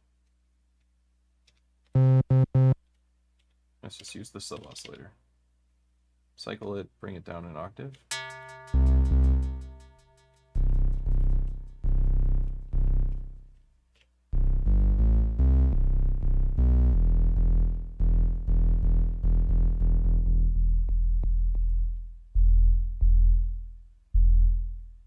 All right, so we want our envelopes to just be all the way. No release. Same thing here. A little bit of attack, so we can get rid of that. There we go. We got our sub bass. Just a little attack too.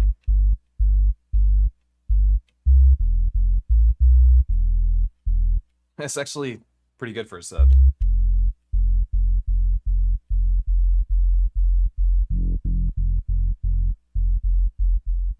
I don't think I want any envelope at all.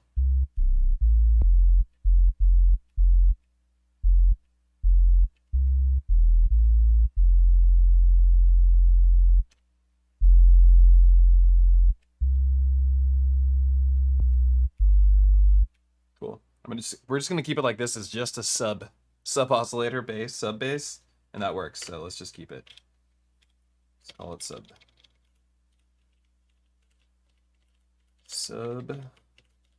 bass. Easy. And it was easy. It was very easy. Synth bass.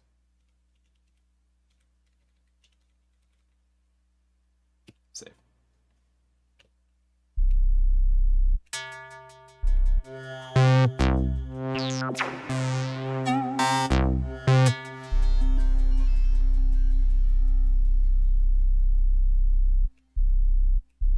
I'll probably end up using this one a lot.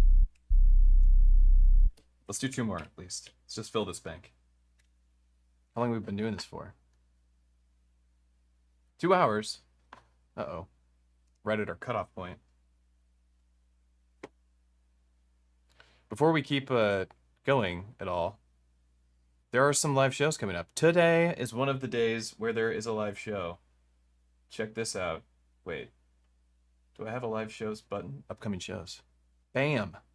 Upcoming shows. All right, so check this out. Today, you can head on down to the 4Bs here in Seattle to see Ilzik, Project 32, Tech Fro, and Freddie M. and Quarter Def playing for free. Lots of parking. Starts at 7, music's at 7:45, goes till about 10 o'clock. It's an early show. Really great time. So please come out. I'd love to see you there. I'll be there hanging out, hosting the show. And there's another show in Portland a couple days after that at the 6 with Apuk, or Apuk? I never know how I'm saying it. Hecklifter, Techfro playing again, back to back. Nice work, Techfro. And Normal Corey with visuals by Cyclop Toad. Visuals on the Ballard side is going to be by Magic Eye and Ben. I'm forgetting his music. It's a visual name, but it's something strange and cool. As per all visualists, if you ever meet any visualists, they're always the coolest people. Yeah, if you combined, so if you stack these patches, what Hi-Fi's talking about here is if you take some of these patches and you try to make a single sound out of them by, like copying and pasting your pattern onto each track and then using these patches to make, take the sub, like he's saying, and cut out maybe the low end of the Mogi one and let the sub do the low end and just leave that for the top. You could even have another 2 patches be for the sides and just pan one hard left to pan one hard right. and then just have it play the same sequence. Use 4 tracks for your bass. Why not? You have enough tracks, and be slamming, you know, totally slamming. So, yeah, I think this is cool. Maybe we should try and make some sort of sound happen. I have some techno in here. Maybe we could use one of these patches to make it sound a little bit more interesting.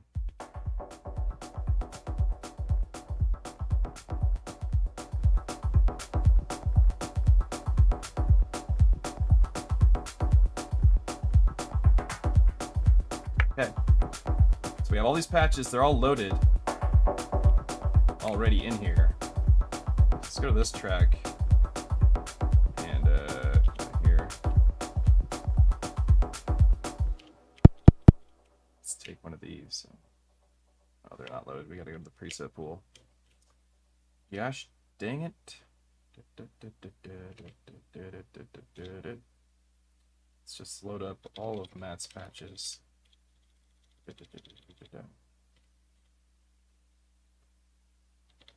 And I want to add to the preset pool.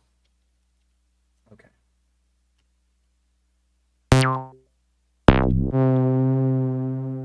Oh, that might be cool with this. You know, or we could just even have this. Just change this track to that sound. Boards of DT. Let's get that out of here. Hey.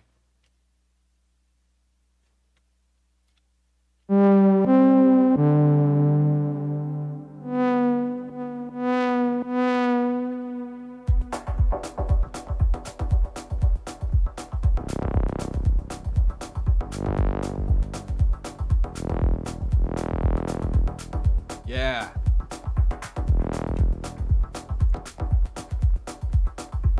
Let's make this longer. We just want that to happen like every now and then, like maybe at the beginning of this page.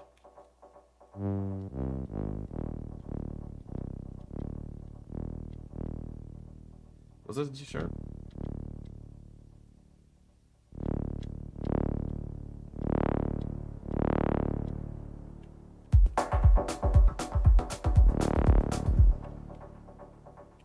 What was it? Oh. It was an E. It was an E, wasn't it?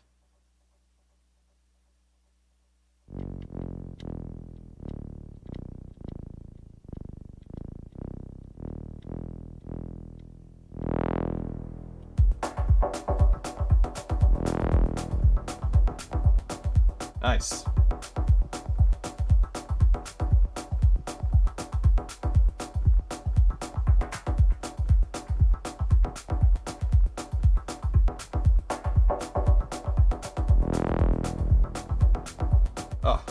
Okay, let's add that. Let's use that sub bass now. I don't think I have anything on this track. We'll just make this 16 steps and switch this one to the sub bass, which was one of the last ones we did. Right? Yeah. And we'll just like duck it on a bucket. So we'll go. We have LFOs available, so let's duck the filter envelope. Amp volume. Trig 1. Exponential down 8. Yeah. And let's have them trigger. Oh, hey. Hey. Trig 1. Let's have them trigger when we tell them to only.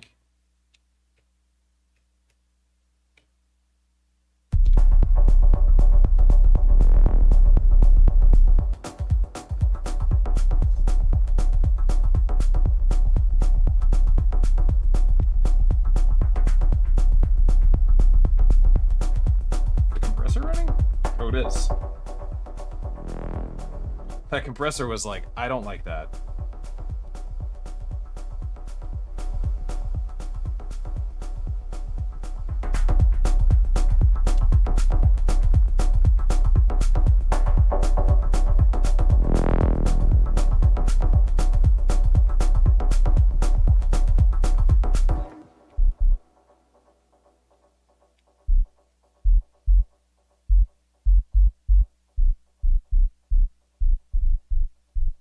know E works.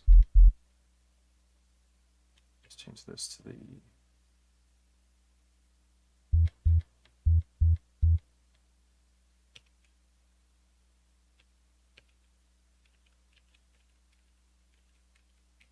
This will be the octave down of E.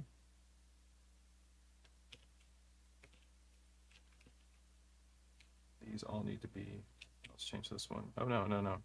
Come here.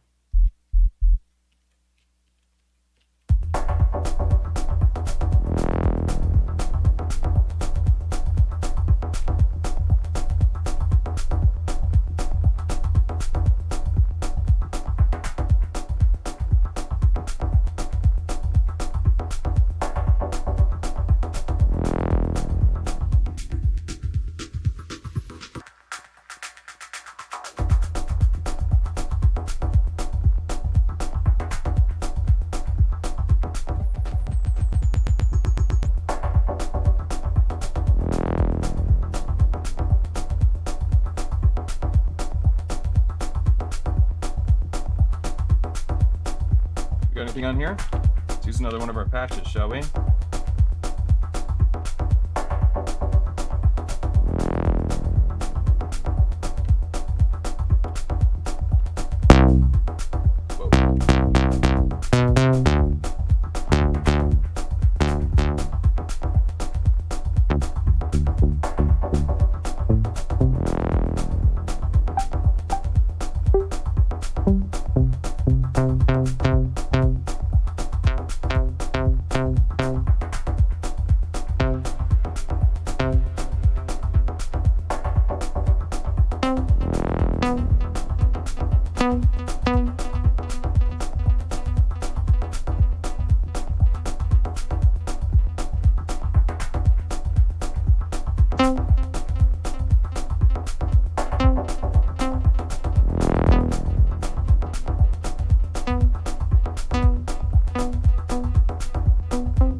Cool.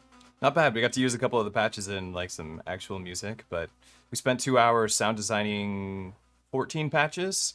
And if you're new to the Digitakt II, I think that this stream or video, this video will be very useful to you. My name is Matthew, aka EZBOT. If you like this sort of content, feel free to tell me that in the comment section. That's always dope to read for me. But also you can visit patreon.com/EZBOT if you want to support the channel and pick up templates for the Octatrack, get some behind the scenes help with your devices. I do a lot of helping out to people learning Electron via the Patreon through the Patreon chats that I have available on Discord and also on Patreon. It's a real perk for being a part of the Patreon is that I'm always here to kind of like, you throw me a question and I can just walk you through whatever process might be stumping you at the time. And also, we share music, do compilations, do group meetups, all sorts of stuff. So check out patreon.com/EZBOT if that sounds interesting to you. If you want private lessons, I'm available for that. Do private lessons via Patreon and also via EZBOT.live, and I'll teach you how to use all these boxes really well. Any of the Electron boxes, M8 Tracker. And currently, I'm learning the Deluge and learning it pretty deeply. That's my goal, is to learn it pretty deeply so that I can teach people how to use it as well. But tonight there's going to be that show, so I hope that I see everybody at the show at the 4Bs at 7 o'clock. Should be a good time. Lots of great musicians. I love the people that are performing. Live hardware electronic music is absolutely my passion, and I'd love to talk to you about it if you come down to the show. We can just talk about gear. It's my favorite thing to talk about. Besides that, I'll see y'all later on this week, hopefully for another live stream. Take it easy.